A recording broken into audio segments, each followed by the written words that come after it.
सच्ची श्रद्धा और निष्ठा और मैं भारत की प्रभुता और अखंडता अक्षुण्ण रखूंगा। വാരാണസിയിൽ മൂന്നാം മത്സരത്തിന് മോദി കാലഭൈരവ ക്ഷേത്രത്തിൽ ദർശനം നടത്തി പത്രികാ സമർപ്പണം ആഘോഷമാക്കി ബിജെപി.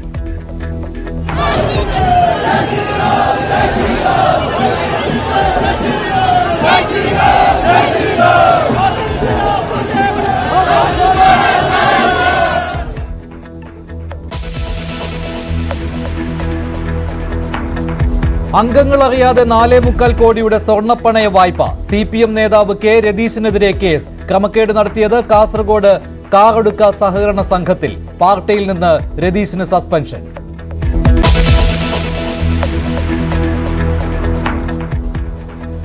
കൊച്ചിയിൽ ഗുണ്ടകളുടെ ആവേശം പാർട്ടി. ഗുണ്ടാ തലവൻ അനൂപിന്റെ പാർട്ടി റീൽസായി സോഷ്യൽ മീഡിയയിൽ. കൊടും ക്രിമിനലുകൾ ഒത്തുകൂടിയത് അനൂപിന്റെ ജാമ്യം ആഘോഷമാക്കാൻ.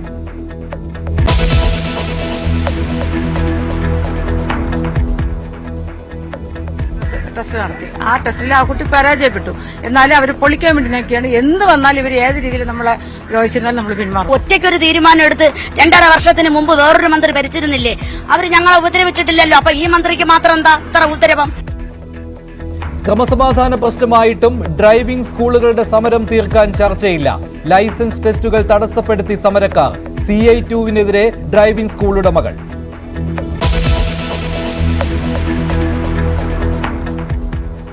പന്തീരങ്കാവ് സ്ത്രീധന പീഡന കേസിൽ പോലീസിനെതിരെ പെൺകുട്ടി. മുഖ്യമന്ത്രിക്കും വനിതാ കമ്മീഷനും പരാതി. രാഹുലിനെതിരെ കൊലപാതക ശ്രമത്തിന് കേസെടുക്കണമെന്നും വധു. പെൺകുട്ടിയുടെ ആരോഗ്യനില മെച്ചപ്പെടുന്നു.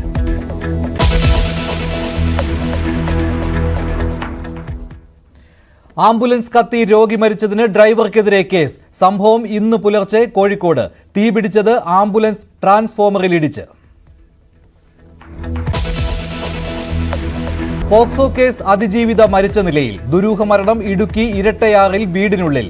17-കാരിയെ കണ്ടെത്തിയത് കഴുത്തിൽ ബെൽറ്റ് മുറുക്കിയ നിലയിൽ.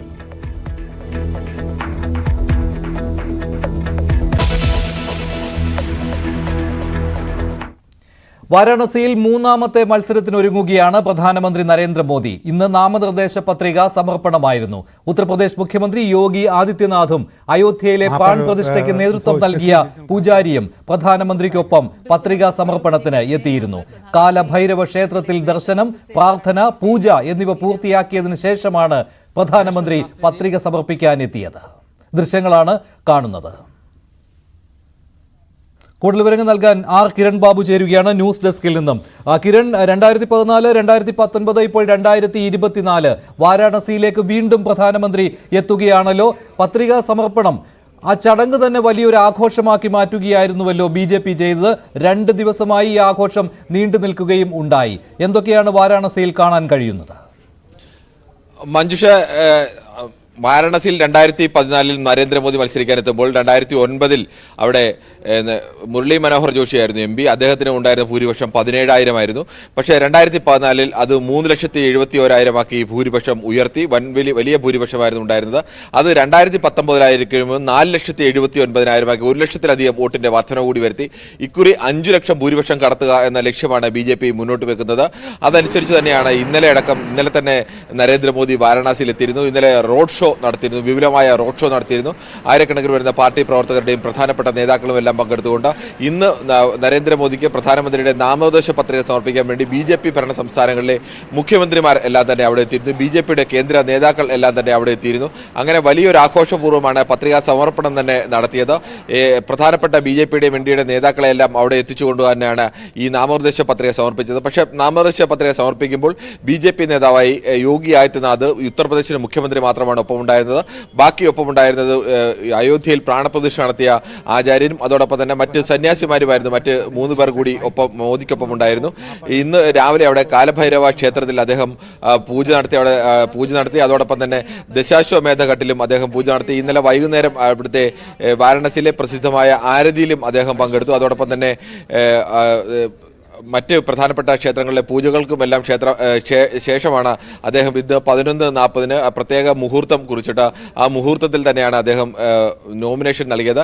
കഴിഞ്ഞ തവണത്തേക്കാൾ ഭൂരിപക്ഷം ഉയർത്തുക എന്നുള്ള ഒരു വലിയ ലക്ഷ്യത്തിൽ തന്നെയാണ് ഇത്രത്തോളം വിപുലമായ ആഘോഷ പരിപാടികളോടുകൂടി തന്നെ പ്രധാനപ്പെട്ട നേതാക്കളെല്ലാം പങ്കെടുപ്പിച്ചുകൊണ്ട് രാജ്യം തന്നെ ശ്രദ്ധിക്കുന്ന ഒരു ഇവന്റാക്കി മാറ്റിക്കൊണ്ട് തന്നെ നാമനിർദ്ദേശ പത്രിക നൽകിയത്. ഇപ്പോൾ ഈ എക്സിൽ പ്രധാനമന്ത്രി കുറിച്ച ചില വാചകങ്ങളുണ്ട്. കാശിയുമായുള്ള എൻ്റെ ബന്ധം അത്ഭുതകരവും അഭേദ്യവും സമാനതകളില്ലാത്തതുമാണെന്ന്. ഇത് തന്നെ വാരാണസിയിൽ അദ്ദേഹം ഭൂരിപക്ഷം കൂട്ടുവാൻ തന്നെയാണ് ഉദ്ദേശിക്കുന്നത് എന്ന കാര്യം വ്യക്തമാക്കുന്നതാണല്ലോ. ഒരു തവണ വാരാണസിയിൽ വന്നു പോകുന്നു എന്നതായിരുന്നു ഇതിനു മുൻപ് കണ്ടത്. അതിനും അപ്പുറത്തേക്ക് ഒരു പ്രചാരണത്തിനായി വീണ്ടും പ്രധാനമന്ത്രി അങ്ങോട്ട് എത്തുമോ? അങ്ങനെയുള്ള കാര്യങ്ങൾ എന്താണ് നമുക്കത് പറയാൻ കഴിയുന്നത്? മഞ്ജുഷ, ഒരു കാര്യം ഉറപ്പാണ്, നരേന്ദ്രമോദിയെ സംബന്ധിച്ച് അവിടെ നാമനിർദ്ദേശ പത്രിക നൽകിയിട്ട് മടങ്ങിപ്പോയാൽ തന്നെ വലിയ ഭൂരിപക്ഷത്തിൽ വിജയിക്കുന്നതിന് ഏതെങ്കിലും തരത്തിൽ തടസ്സമില്ല. UP-PCC അധ്യക്ഷൻ അജയ് റായിയാണ് അവിടെ എതിരാളിയായി മത്സരിക്കുന്നത്. ഇക്കുറി ഏറെ വ്യത്യാസം. കഴിഞ്ഞ തവണ കോൺഗ്രസും SP-VSP സഖ്യത്തിലാണ് മത്സരിച്ചത്. കോൺഗ്രസ് പ്രത്യേകമായി മത്സരിച്ചു. അതിന് മുമ്പായിരുന്നെങ്കിൽ 2014 ആയിരുന്നെങ്കിൽ പ്രധാന എതിരാളിയായി വന്നത് ആം ആദ്മി പാർട്ടിയുടെ നേതാവ് അരവിന്ദ് കെജ്രിവാൾ ആയിരുന്നു നരേന്ദ്രമോദിക്ക് എതിരാളിയായി വാരണാസിയിൽ വന്നത്. അന്ന് കോൺഗ്രസും SP-BSPയും എല്ലാം വ്യത്യസ്ത സ്ഥാനാർത്ഥികളെ നിർത്തിയാണ് മത്സരിച്ചത്. ഇത്തവണ അങ്ങനെയല്ല. ഇത്തവണ കോൺഗ്രസും SP-യും കോമൺ ഒരുമിച്ചാണ് മത്സരിക്കുന്നത്. അവർക്ക് ഒരു സ്ഥാനാർത്ഥിയാണ്, അത് PCCയുടെ അധ്യക്ഷൻ തന്നെയാണ്. അജയ് റായി നേരത്തെ അവിടെ പലതവണ മത്സരിച്ചിട്ട് 1.5 ലക്ഷം 2 ലക്ഷം വോട്ടൊക്കെ നേടിയിട്ടുള്ളതാണ്. കോൺഗ്രസിൽ നിന്ന് മത്സരിച്ചും അതിനു മുമ്പ് SP-യുടെ സ്ഥാനാർത്ഥിയെ മത്സരിച്ചുമൊക്കെ നേടിയിട്ടുള്ള ആളാണ്. പ്രദേശത്ത് ആ തരത്തിൽ സ്വാധീനമുള്ള ആളാണ്. 5 തവണ പ്രദേശത്തിന് മുമ്പ് MLA ആയിട്ടുള്ള ആളൊക്കെ തന്നെയാണ്. പക്ഷേ അങ്ങനെയൊക്കെ ആണെങ്കിലും നരേന്ദ്രമോദി വാരണാസിയിൽ മത്സരിക്കുമ്പോൾ ഭൂരിപക്ഷ വിഷയത്തിൽ ഏതെങ്കിലും തരത്തിൽ ഒരു സംശയം ഉണ്ടാവേണ്ടതില്ല. പക്ഷേ അതല്ല, അതിനപ്പുറത്തേക്ക് ഒരു ലക്ഷ്യമാണ് മോദിയും BJPയും മുന്നോട്ട് വെക്കുന്നത്. കഴിഞ്ഞ വർഷത്തെ 4,79,000 എന്ന ഭൂരിപക്ഷം ഇക്കുറി 5 ലക്ഷമായി മറികടക്കുക എന്നുള്ളതാണ്. ആ തരത്തിലേക്കുള്ള ഒരു വലിയ മുന്നേറ്റം, ആ തരത്തിലേക്ക് ഏതെങ്കിലും തരത്തിൽ തന്റെ വിജയത്തിനോ ഭൂരിപക്ഷത്തിനോ ഒരു കുറവുണ്ടാവരുത് എന്നുള്ളത് കൊണ്ട് തന്നെയാണ് സാധാരണഗതിയിൽ നൽകേണ്ട ഒരു നോമിനേഷൻ, അല്ലെങ്കിൽ പ്രധാനമന്ത്രിയെ പോലെ രാജ്യത്ത് മുഴുവൻ സഞ്ചരിക്കേണ്ട ഒരാളിന് വന്ന് നാമനിർദ്ദേശ പത്രിക നൽകിയിട്ട് മടങ്ങിപ്പോയാലും വിജയം ഉറപ്പായ ഒരു മണ്ഡലത്തിലാണ് അദ്ദേഹം ഈ വിപുലമായ പരിപാടികൾ സംഘടിപ്പിച്ചിരിക്കുന്നത്. ഇന്നലെ മുതൽ തന്നെ അവിടുത്തെ പ്രധാനപ്പെട്ട പ്രാർത്ഥനാ ചടങ്ങുകൾ പങ്കെടുക്കുക, ദശാശ്വമേധ ഘട്ട് പോലെ ഇന്ത്യയിലെ മഹാഭൂരിപക്ഷം വരുന്ന ഹിന്ദു വിഭാഗത്തിൽ വരുന്ന വലിയൊരു ആളുകളുടെ ഒരു വിശ്വാസ കേന്ദ്രത്തിൽ, കാശിയിൽ തന്നെ പ്രധാനപ്പെട്ട ഒരു വിശ്വാസ കേന്ദ്രത്തിൽ വന്ന അവിടെ പ്രാർത്ഥനയിൽ പങ്കെടുക്കുക. അതോടൊപ്പം തന്നെ ഇന്നലെ വൈകുന്നേരം അവിടുത്തെ കാശിയിലെ ആരതിയിൽ പങ്കെടുക്കുക, കാശിയിലെ സന്ധ്യ ആരതിയിൽ പങ്കെടുക്കുക. അങ്ങനെ ഇന്ന് രാവിലെ അവിടുത്തെ കാലഭൈരവ ക്ഷേത്രത്തിലെ പൂജ നടത്തുക. അതിനൊക്കെ ശേഷമാണ് അദ്ദേഹം നാമനിർദ്ദേശ പത്രിക നൽകുന്നത്. അവിടെ തന്നെ നാമനിർദ്ദേശ പത്രിക നൽകുമ്പോൾ ഒപ്പം പ്രധാനപ്പെട്ട മുഖ്യമന്ത്രിമാരടക്കമുള്ള, അല്ലെങ്കിൽ BJP ദേശീയ അധ്യക്ഷൻ നദ്ദ അടക്കമുള്ള നേതാക്കളുള്ളപ്പോൾ അവരെയൊക്കെ മാറ്റി നിർത്തിക്കൊണ്ട് ഇവിടുത്തെ മുഖ്യമന്ത്രി, UP മുഖ്യമന്ത്രി യോഗി ആദിത്യനാഥിനൊപ്പം തന്നെ അയോധ്യയിലെ പ്രാണപ്രതിഷ്ഠ നടത്തിയ ആചാര്യനെയാണ് ഒപ്പം അദ്ദേഹം ഈ നാമനിർദ്ദേശ പത്രിക നൽകുമ്പോൾ അദ്ദേഹം ഒപ്പം കൂട്ടിയത്. ഇതെല്ലാം അദ്ദേഹം നൽകുന്ന ഒരു സന്ദേശം മറ്റൊന്നുകൂടിയാണ്. ഏതെല്ലാം തരത്തിലാണോ തനിക്ക് ഒരു വോട്ട് ബാങ്ക് ശേഖരിക്കാൻ കഴിയുക, അല്ലെങ്കിൽ ആ തരത്തിലേക്ക് ഒരു വോട്ട് ബാങ്കിനെ ശേഖരിക്കാൻ കഴിയില്ല, ഉറപ്പിച്ചു നിർത്താൻ കഴിയുന്ന തരത്തിലേക്കുള്ള ഒരു സന്ദേശം കൂടി നൽകിക്കൊണ്ടാണ് ഒരു വലിയ മറ്റൊരു കാര്യം കൂടി ഉണ്ടായിരുന്നല്ലോ. ഈ നാമനിർദ്ദേശ പത്രികയിൽ ഒപ്പുവെക്കുന്നതിന് വേണ്ടി അദ്ദേഹം തെരഞ്ഞെടുത്തത് കാശിയിലെ സാധാരണക്കാരായ ആളുകളെയാണല്ലോ. ഇപ്പോൾ അതിലൊരു വിവിധ സമുദായങ്ങളിൽപ്പെട്ട ആളുകൾ ഇതിലുണ്ട്. അതും ഒരു സന്ദേശം നൽകലാണല്ലോ. അദ്ദേഹം അതിലും ഒരു വ്യത്യസ്തത കാണിക്കുകയാണല്ലോ. അതെ, അത് തന്നെയാണ്. ഒരു തരത്തിലും ഞാൻ നേരത്തെ സൂചിപ്പിച്ച പോലെ ഒരു തരത്തിലും ഭൂരിപക്ഷ വിഷയത്തിൽ ഏതെങ്കിലും തരത്തിൽ ഒരു വിട്ടുവീഴ്ചയ്ക്ക് നരേന്ദ്രമോദി തയ്യാറല്ല എന്നതുകൂടി വ്യക്തമാക്കുന്നതാണ്. തൻ്റെ മത്സരം എത്രത്തോളം പ്രധാനപ്പെട്ടതാണ്. വിജയം അനായാസമാണ് എന്ന് അദ്ദേഹത്തിനും പാർട്ടിക്കും ഉറപ്പുണ്ടെങ്കിലും അതിനപ്പുറത്തേക്ക് ഒരു ജയത്തിലേക്ക് എത്തണം എന്നുള്ള ഒരു വാശിയോടുകൂടിയുള്ള പ്രവർത്തനമാണ് നരേന്ദ്രമോദിയുടെ ഭാഗത്തു നിന്നായാലും അല്ലെങ്കിൽ BJPയുടെ ഭാഗത്തു നിന്നായാലും. അതുകൊണ്ട് തന്നെയാണ് വളരെ കൃത്യമായ ആസൂത്രണത്തോടു കൂടി തന്നെ ഇന്നലെ ഇന്ത്യയിലെ മുഴുവൻ മാധ്യമങ്ങളും ശ്രദ്ധിക്കപ്പെട്ട രീതിയിലേക്ക്, അല്ലെങ്കിൽ ഇന്ത്യയിലെ എല്ലാവരും പരമാവധി ജനങ്ങളിലേക്ക് ഇതെത്തിക്കാൻ കഴിയുന്ന തരത്തിലേക്ക് തന്നെ പ്രത്യേക പരിപാടികളോടുകൂടി തന്നെ അദ്ദേഹം ഈ നാമനിർദ്ദേശ പത്രിക നൽകിയത്.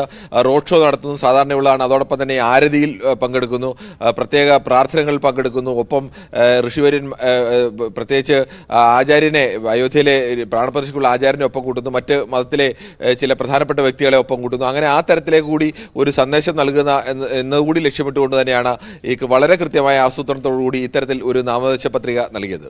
ശരി, കിരൺ ബാബുവാണ് വിവരങ്ങൾ നൽകിയത്. പ്രധാനമന്ത്രി നരേന്ദ്രമോദി വാരാണസിയിൽ 3ാമത്തെ മത്സരത്തിന് ഇറങ്ങിയിരിക്കുകയാണ്. അദ്ദേഹം നാമനിർദ്ദേശ പത്രിക നൽകി. നാലാം ഘട്ട തെരഞ്ഞെടുപ്പ് ഇന്നലെയായിരുന്നു. പക്ഷേ പോളിംഗ് ശതമാനത്തിൽ വലിയ ഉയർച്ച രേഖപ്പെടുത്തിയിട്ടില്ല. 67.47% ഇന്നലത്തെ പോളിംഗ്. ബംഗാളിൽ മികച്ച പോളിംഗ് ആണ്. കശ്മീരിലാണ് ഏറ്റവും കുറവ്. കൂടുതൽ വിവരങ്ങളുമായി MG മിഥുൻ ചേരുകയാണ്. മിഥുൻ, ബംഗാൾ നോക്കുകയാണെങ്കിൽ കഴിഞ്ഞ ഘട്ടത്തിലും പോളിംഗിൽ മുന്നിട്ട് നിന്നത് ബംഗാളാണ്. ഇത്തവണ ആദ്യ കണക്ക് വന്നപ്പോൾ മധ്യപ്രദേശിലും പോളിംഗ് ശതമാനത്തിൽ വലിയ കുറവ് ഉണ്ടായിരുന്നില്ല. എങ്ങനെയാണ് ആകെ കണക്ക് ഇപ്പോൾ തെരഞ്ഞെടുപ്പ് കമ്മീഷൻ പുറത്തുവിട്ടിരിക്കുന്ന അവസാനത്തെ റിപ്പോർട്ട് പ്രകാരം?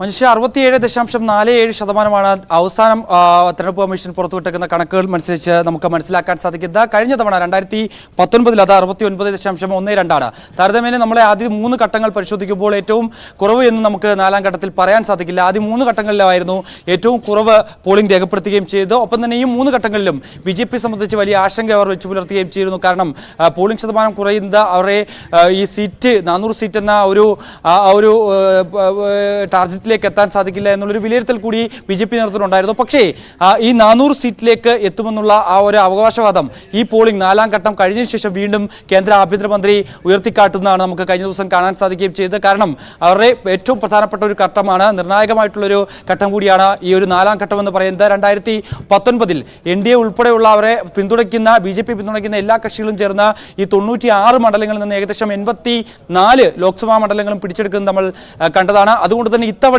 അവിടെയെല്ലാം തന്നെ ഒരു മികച്ച മാർജിനുള്ള വിജയം നേടാൻ സാധിക്കുമെന്നുള്ള ഒരു വിലയിരുത്തലാണ് BJP നേതൃത്വത്തിനുള്ളത്. അതുകൊണ്ട് തന്നെ അതിൽ ഏറ്റവും പ്രധാനമായും എടുത്തു പറയേണ്ടത് ഈ ഒരു ജമ്മു കാശ്മീരിലെ ഒരു പോളിംഗ് ശതമാനം തന്നെയാണ്. പോളിംഗ് ശതമാനം അവിടെ ശ്രീനഗറിൽ 34.14% ഇത്തവണ ഉയർന്നിരിക്കുന്നു എന്നുള്ളത് തന്നെയാണ്. കഴിഞ്ഞ തവണ 2019 16% താഴെ മാത്രമായിരുന്നു അവിടെ പോളിംഗ് രേഖപ്പെടുത്തിയിരിക്കുന്നത്. പക്ഷേ അത് 2019 അവിടുത്തെ സംസ്ഥാനത്തിന്റെ പ്രത്യേക അധികാരം എടുത്തു കളഞ്ഞതിന് ശേഷം അവിടുത്തെ ജനങ്ങൾക്ക് കൂടുതൽ ഉത്സാഹമുണ്ട്, കൂടുതൽ പേർ വോട്ടിംഗ് ചെയ്യാനെത്തുന്നതിന്റെ ഒരു സൂചന കൂടിയാണ് എന്നുള്ളൊരു പരാമർശമാണ്, അത്തരത്തിലുള്ള ഒരു പ്രതികരണമാണ് പ്രധാനമന്ത്രി നരേന്ദ്രമോദിയുടെ ഭാഗത്തു നിന്നുമൊക്കെ ഉണ്ടായിരിക്കുന്നത്. അത്തരത്തിൽ പോളിംഗ് ശതമാനം ജമ്മു കാശ്മീരിനെ സംബന്ധിച്ച് കൂടിയിരിക്കുന്നു. പക്ഷേ മധ്യപ്രദേശിനെ സംബന്ധിച്ച് നോക്കുമ്പോൾ 5% കുറവുണ്ടായിരിക്കുന്നു. യുപിയിൽ താരതമ്യേന കുറവ് സംഭവിച്ചിട്ടില്ല എന്നുള്ളതാണ് ഏറ്റവും ശ്രദ്ധേയമായിട്ടുള്ള കാര്യം. അതേസമയം ജാർഖണ്ഡിലും മഹാരാഷ്ട്രയിലും 8% ഇടിവ് സംഭവിച്ചിരിക്കുന്നു. മഹാരാഷ്ട്രയിലെ മറാഠ സംവരണ മേഖലയിലാണ് പ്രധാനമായും കഴിഞ്ഞ ദിവസം പോളിംഗ് രേഖപ്പെടുത്തിയിരുന്നത്. അവിടെ ഗ്രാമപ്രദേശ മേഖലകളൊക്കെ തന്നെ ഒരു ഭരണവിരുദ്ധ വികാരം നിലനിൽക്കുന്നുണ്ടായിരുന്നു. അതിന്റെ അടിസ്ഥാനത്തിൽ കൂടിയാകാം ഒരുപക്ഷെ പോളിംഗ് ശതമാനത്തിൽ ഇത്രയധികം ഗണ്യമായ കുറവുണ്ടായിരിക്കുന്നു എന്നുള്ള വിലയിരുത്തലാണ് പാർട്ടി നേതൃത്വങ്ങൾക്കുള്ളത്. ഇപ്പോൾ ഈ 4 ഘട്ടം കഴിഞ്ഞപ്പോൾ 19 സംസ്ഥാനങ്ങളിൽ പോളിംഗ് പൂർത്തിയായി കഴിഞ്ഞു. പ്രധാനപ്പെട്ട ഏറ്റവും കൂടുതൽ സീറ്റുകളുള്ള സംസ്ഥാനങ്ങളിൽ 7 ഘട്ടങ്ങളായി തെരഞ്ഞെടുപ്പ് നടക്കുന്ന സംസ്ഥാനങ്ങളിൽ പിന്നെ ഏതാനും സംസ്ഥാനങ്ങളിൽ മാത്രമാണ് ഇനി ബാക്കിയുള്ളത്. ഉത്തർപ്രദേശിൽ പതുക്കെയാണ് പോളിംഗ് പോകുന്നത്. ഓരോ ഘട്ടത്തിലും ഇത്ര മണ്ഡലങ്ങൾ എന്ന രീതിയിലാണ്. പക്ഷേ ഈ പോളിംഗ് കഴിഞ്ഞ സ്ഥലങ്ങളിൽ തെക്കേ ഇന്ത്യയിലെ എല്ലാ സംസ്ഥാനങ്ങളും ഉൾപ്പെടുകയാണല്ലോ. ആന്ധ്രയിലും തെലങ്കാനയിലുമാണല്ലോ അവസാനം പോളിംഗ് പൂർത്തിയായത്. ഇവിടങ്ങളിൽ കഴിഞ്ഞ തവണത്തേക്കാൾ ഉയർന്നിട്ടുണ്ടോ പോളിംഗ് ശതമാനം? മനുഷ്യ ആന്ധ്രാപ്രദേശിൽ 10% ഇത്തവണ പോളിംഗ് ശതമാനത്തിൽ കുറവ് സംഭവിച്ചിരിക്കുന്നു എന്നുള്ളതാണ് നമുക്ക് കണക്കുകളിലൂടെ വ്യക്തമാക്കാൻ സാധിക്കുന്നത്. കാരണം അവിടെ ഈ ലോക്സഭാ തെരഞ്ഞെടുപ്പിനൊപ്പം നിയമസഭാ തെരഞ്ഞെടുപ്പ് കൂടി നടക്കുന്നുണ്ടായിരുന്നു 175 അംഗ നിയമസഭയിലേക്ക്. പക്ഷേ ഈ മേഖലകളിലൊക്കെ തന്നെ പോളിംഗ് ശതമാനം കുറവ് വരാനുള്ള കാരണം അത് YSR കോൺഗ്രസ് ആകട്ടെ അല്ലെങ്കിൽ TDP ആകട്ടെ BJP ആകട്ടെ അത് ചൂണ്ടിക്കാണിക്കുന്നത് കഴിഞ്ഞ ദിവസങ്ങളിൽ പല മേഖലകളിലും വലിയ രീതിയിലുള്ള സംഘർഷം ഉടലെടുത്തിരുന്നു. പല മേഖലകളിലും പോളിംഗ് ബൂത്തുകളിലെ സാമഗ്രികൾ അടിച്ചു തകർക്കുന്ന ഒരു സ്ഥിതിവിശേഷം ഉണ്ടായിരുന്നു. പാർട്ടി പ്രവർത്തകർ തമ്മിലടിച്ചതുകൂടി മണിക്കൂറുകളോളം ഇവിടുത്തെ പോളിംഗ് വൈകുകയും ചെയ്യുന്നു. പലരും വോട്ട് രേഖപ്പെടുത്താൻ എത്താത്ത ഒരു സ്ഥിതിവിശേഷം ഉണ്ടായിരുന്നു. കൂടാതെ തന്നെ അവിടുത്തെ നമ്മൾ ദൃശ്യങ്ങൾ കഴിഞ്ഞ ദിവസം പ്രേക്ഷകരിലേക്ക് എത്തിച്ചതായിരുന്നു. അവിടുത്തെ MLA S ശിവകുമാർ ഒരു വോട്ടറുടെ ചെകുത്തിട്ട് അടിക്കുന്ന ദൃശ്യങ്ങളൊക്കെ തന്നെ പുറത്തു വരികയും ചെയ്യുന്നു. അത്തരത്തിൽ കൂടുതൽ വോട്ടർമാർ പോളിംഗ് സ്റ്റേഷനിലേക്ക് എത്താത്തതാണ് ഇത്തവണ 10% പോളിംഗ് കുറവ് സംഭവിച്ചതെന്നുള്ള ഒരു വിശദീകരണമാണ് പാർട്ടി നേതൃത്വങ്ങളുടെ ഭാഗത്തു നിന്നും ഉണ്ടായിരിക്കുന്നത് എന്നുള്ളത് തന്നെയാണ്. എന്തായാലും അവിടെയൊക്കെ അത് YSR കോൺഗ്രസിനാണ് ഏറ്റവും കൂടുതൽ തിരിച്ചടിയാകുന്നത് എന്നുള്ള ഒരു പ്രതികരണമാണ് BJP കേന്ദ്രങ്ങളും അല്ലെങ്കിൽ NDA സഖ്യത്തിൽ നിന്ന് നമുക്ക് വ്യക്തമാക്കുന്നത്. TDP അധ്യക്ഷൻ ചന്ദ്രബാബു നായിഡു ഒക്കെ തന്നെ കഴിഞ്ഞ ദിവസം ഇത് വ്യക്തമാവുകയും ചെയ്ത ഒരു പശ്ചാത്തലമുണ്ട്. അതേസമയം തെലങ്കാനയിലേക്ക് വരുമ്പോൾ തെലങ്കാനയിൽ ഇത്തവണ ഏകദേശം 3% ഒരു പോളിംഗ് ശതമാനത്തിൽ കുറവ് മാത്രമാണ് സംഭവിച്ചിരിക്കുന്നത്. അത് പക്ഷേ കാര്യമായി തന്നെ ഈ ഒരു വോട്ട് വിഹിതത്തിലൊന്നും ബാധിക്കില്ല എന്നുള്ള ഒരു വിലയിരുത്തലാണ് പൂർണ്ണമായും പാർട്ടികൾക്കുള്ളത്. ഒരു പക്ഷേ കഴിഞ്ഞ തവണത്തേക്കാൾ BRSന് ഇത്തവണ മേൽക്കൈയില്ലാത്ത ഒരു തെരഞ്ഞെടുപ്പ് കൂടിയാണ്. BRS കഴിഞ്ഞ തവണ 9 ലോക്സഭാ മണ്ഡലങ്ങളിൽ ജയിച്ചു എങ്കിൽ പോലും തന്നെ അവിടെയൊക്കെ തന്നെ ശക്തമായ പോരാട്ടം കാഴ്ചവെക്കാൻ കോൺഗ്രസ് രംഗത്തുണ്ട്, ഒപ്പം തന്നെ BJP രംഗത്തുണ്ട് എന്നുള്ളത് തന്നെയാണ്. അതുകൊണ്ട് തന്നെ അവിടുത്തെ രാഷ്ട്രീയ സാഹചര്യം കണക്കിലെടുത്ത് ആർക്കൊപ്പം ഇത്തവണ തെലങ്കാന നിൽക്കും അല്ലെങ്കിൽ ആന്ധ്രാപ്രദേശ് നിൽക്കുമെന്നുള്ളതാണ് ഇനി കണ്ടറിയേണ്ടിയിരിക്കുന്നത്. മിഥുൻ, എന്തായാലും ഈ 4 ഘട്ടങ്ങളിലായിട്ടുള്ള പോളിംഗ് ശതമാനം വെച്ച് നോക്കുമ്പോൾ 4ാം ഘട്ടത്തിൽ മറ്റ് ഘട്ടങ്ങളെ അപേക്ഷിച്ച് അല്പം ഭേദപ്പെട്ട പോളിംഗ് ആണ്. പക്ഷേ പൊതുവെ നോക്കുമ്പോൾ പോളിംഗ് ശതമാനത്തിൽ കുറവാണ് സംഭവിച്ചിട്ടുള്ളത്. മറ്റൊരു വാർത്തയിലേക്ക് പോവുകയാണ്. മുംബൈയിൽ മഴ വീണ്ടും പ്രശ്നമാവുകയാണ്. ഇന്നലെ കനത്ത മഴയാണ് മുംബൈ നഗരത്തിൽ പെയ്തത്. മഴയേക്കാൾ ശക്തമായ പൊടിക്കാറ്റിനെ തുടർന്ന് കൂറ്റൻ പരസ്യ ബോർഡ് വീണ് 14 പേരാണ് മരിച്ചത്. 70ഓളം പേർക്ക് പരിക്കേറ്റു. ഘാട്ട്കോപ്പറിലായിരുന്നു ഇന്നലെ വൈകിട്ട് ഈ സംഭവം. പെട്രോൾ പമ്പിന് സമീപത്തെ പരസ്യ ബോർഡാണ് വാഹനങ്ങൾക്ക് മുകളിലേക്ക് വീണത്. അതിന്റെ ദൃശ്യങ്ങളാണ് കാണുന്നത്. സംഭവത്തെക്കുറിച്ച് സർക്കാർ അന്വേഷണം പ്രഖ്യാപിച്ചതായി മഹാരാഷ്ട്ര ഉപമുഖ്യമന്ത്രി ദേവേന്ദ്ര ഫഡ്നവിസ് അറിയിച്ചു.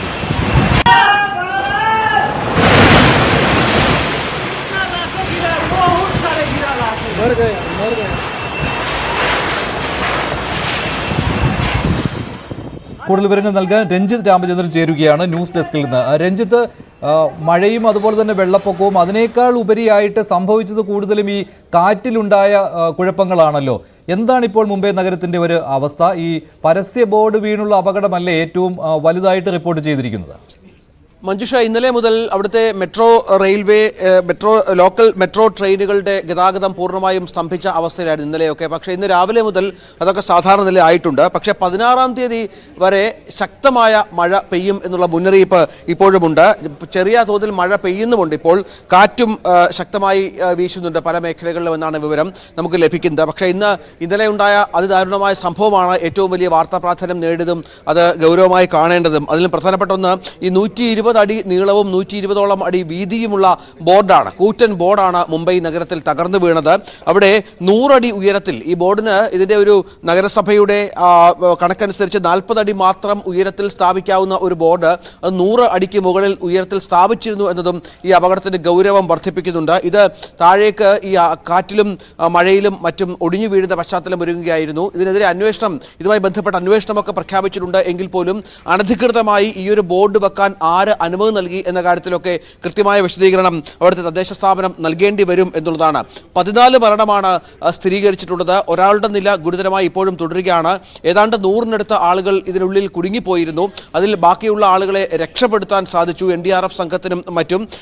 ഈ അവശിഷ്ടങ്ങൾക്കിടയിൽ ഇവർ കുടുങ്ങിക്കിടക്കുന്ന പശ്ചാത്തലം ഒരുങ്ങുകയായിരുന്നു. ഏറെ തിരക്കുള്ള ഒരു പ്രദേശത്താണ് ഈ ഘാട്ട്കോപ്പറിലെ ഏറെ തിരക്കുള്ള ഒരു പ്രദേശത്താണ് ഈ അപകടം ഉണ്ടായത് എന്നുള്ളതുമാണ്. ഇത്തരം നിരവധിയായ ബോർഡുകൾ, ഹോർഡിങ്ങുകൾ മുംബൈ നഗരത്തിന്റെ പല സ്ഥലങ്ങളിലും ഉണ്ട് എന്നുള്ള വിവരങ്ങൾ പുറത്തു വരുന്നുണ്ട്.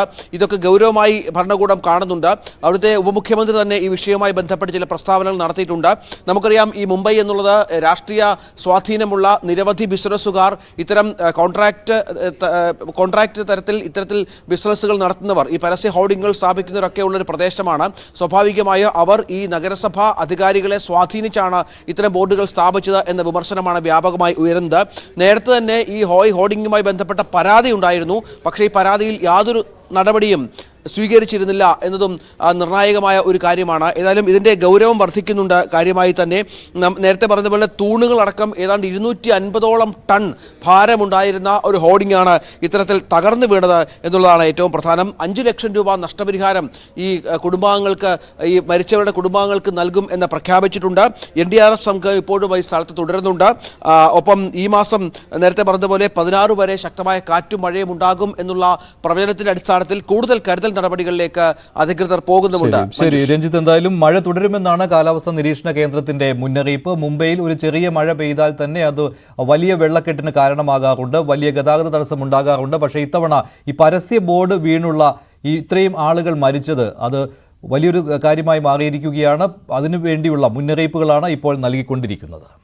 മറ്റൊരു വാർത്തയിലേക്ക് പോവുകയാണ്. കോഴിക്കോട് പന്തീരാങ്കാവ് ഗാർഹിക പീഡന കേസ് കഴിഞ്ഞ ദിവസം ഉണ്ടായിരുന്നു. വരൻ രാഹുലിനെതിരെ ഇപ്പോൾ കൊലപാതക ശ്രമത്തിന്റെ കേസ് എടുക്കാത്തതിൽ പോലീസിനെതിരെ ആരോപണം ഉന്നയിച്ചിരിക്കുകയാണ് ഗുരുതരമായിട്ട് മർദ്ദനമേറ്റ വധു. ഇക്കാര്യം ആവശ്യപ്പെട്ട് മുഖ്യമന്ത്രിക്കും വനിതാ കമ്മീഷനും അവർ പരാതിയും നൽകിയിട്ടുണ്ട്. യുവതി ഇപ്പോഴും ആശുപത്രിയിൽ ചികിത്സയിലാണ്. ഭർത്താവ് രാഹുലിനെതിരെ പന്തീരാങ്കാവ് പോലീസ് ചുമത്തിയത് നിസാര വകുപ്പുകളാണെന്നാണ് പരാതിയിൽ പറയുന്നത്. കൂടുതൽ വിവരങ്ങൾ നൽകാൻ ആജ്ഞ രവീന്ദ്രൻ ചേരുകയാണ്. ആജ്ഞ, ഇത് ഇന്നലെ തന്നെ ഇങ്ങനെ ഒരു വിമർശനം പോലീസിനെതിരെ ഉണ്ടായിരുന്നു. ആദ്യം പോലീസ് മൈൻഡ് ചെയ്തില്ല, പിന്നെ സമ്മർദ്ദമുണ്ടായപ്പോഴാണ് ഇങ്ങനെ ഈ ഗാർഹിക പീഡനമെങ്കിലും ചുമത്താൻ തയ്യാറായത്. പക്ഷേ ഇവിടെ കൊലപാതക ശ്രമമാണ് നടന്നിട്ടുള്ളത് എന്നുള്ള കാര്യം വ്യക്തമാണല്ലോ. പരിക്കുകൾ അത്രയ്ക്ക് ഗുരുതരമുള്ളതായിരുന്നു എന്നും വ്യക്തമാണ്. അതുമാത്രമല്ല, ഈ വധുവിൻ്റെ വീട്ടുകാരുടെ സമയോചിതമായ ഇടപെടൽ അതുകൊണ്ട് മാത്രമാണല്ലോ അവർക്ക് രക്ഷപ്പെടാനെങ്കിലും കഴിഞ്ഞത്.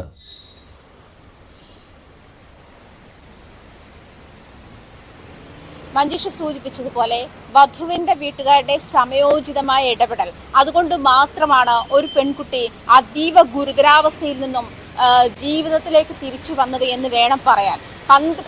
വെറും വിവാഹം കഴിഞ്ഞു, 5-ാം തീയതി വിവാഹം കഴിയുന്നു, 9-ാം തീയതി ഈ വധുവും വരനും അവരുടെ വീട്ടിലെത്തുന്നു. തുടർന്ന് 12-ാം തീയതി ഈ അടുക്കള കാണൽ എന്ന് പറയുന്ന ഒരു ചടങ്ങുമായി ബന്ധപ്പെട്ട് വീട്ടുകാരും ബന്ധുക്കളുമെല്ലാം രാഹുലിന്റെ വീട്ടിലെത്തുന്നു.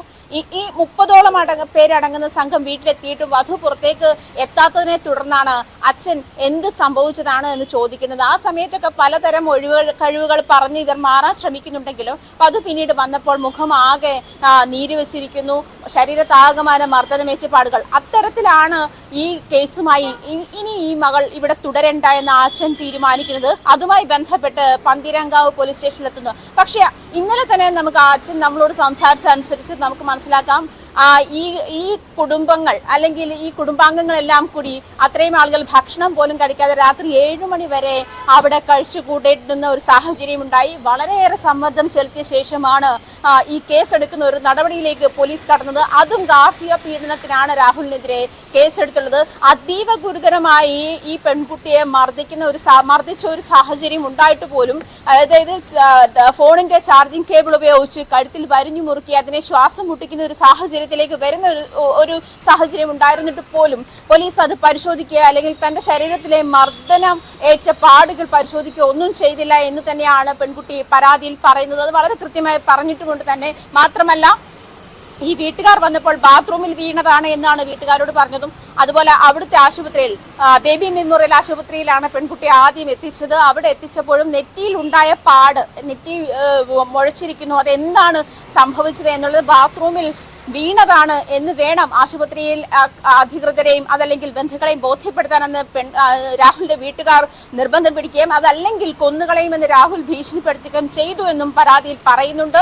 ഈ ഒരു സാഹചര്യത്തിലാണ് ഇന്നലെ പാറവൂർ ആശുപത്രിയിൽ ചികിത്സ തേടിയ പെൺകുട്ടിയെ സ്കാനിങ്ങിന് വിധേയമാക്കി. അത് മാത്രമല്ല, അതിന്റെ ശരീരത്തിൽ ആകമാനം ഗുരുതരമായ മർദ്ദനമേറ്റ പാടുകളുണ്ട് എന്നാണ് ഡോക്ടർ പറയുന്നത്. ഇപ്പോഴും പെൺകുട്ടിയെ സംസാരിക്കാൻ ഡോക്ടർ അനുവദിക്കുന്നില്ല. നമ്മൾ ഡോക്ടറുമായി ബന്ധപ്പെട്ട ശേഷം കിട്ടിയ അറിവിതാണ്, പെൺകുട്ടിക്ക് തലയ്ക്ക് കാര്യമായ ക്ഷതമേറ്റിട്ടുണ്ട്. അതുകൊണ്ട് തന്നെ ഈ ഒരു ഗുരുതരമല്ലെങ്കിൽ പോലും അല്ലെങ്കിൽ മാരകമല്ലെങ്കിൽ പോലും ആ ഒരു സ്ഥിതി തരണം ചെയ്യണമെങ്കിൽ പെൺകുട്ടി റെസ്റ്റ് ആവശ്യപ്പെടുന്നുണ്ട്, അല്ലെങ്കിൽ എൻ്റെ ശരീരം റെസ്റ്റ് ആവശ്യപ്പെടുന്നുണ്ട്. അതുകൊണ്ട് തന്നെ അതിനോട് ഇപ്പോൾ സംസാരിക്കാൻ നിവൃത്തിയില്ല, അതിനെ കൊണ്ട് സംസാരിപ്പിക്കാൻ നിവൃത്തിയില്ല എന്നൊരു സാഹചര്യമാണ് ഡോക്ടർ നമ്മളോട് വെളിപ്പെടുത്തിയത്.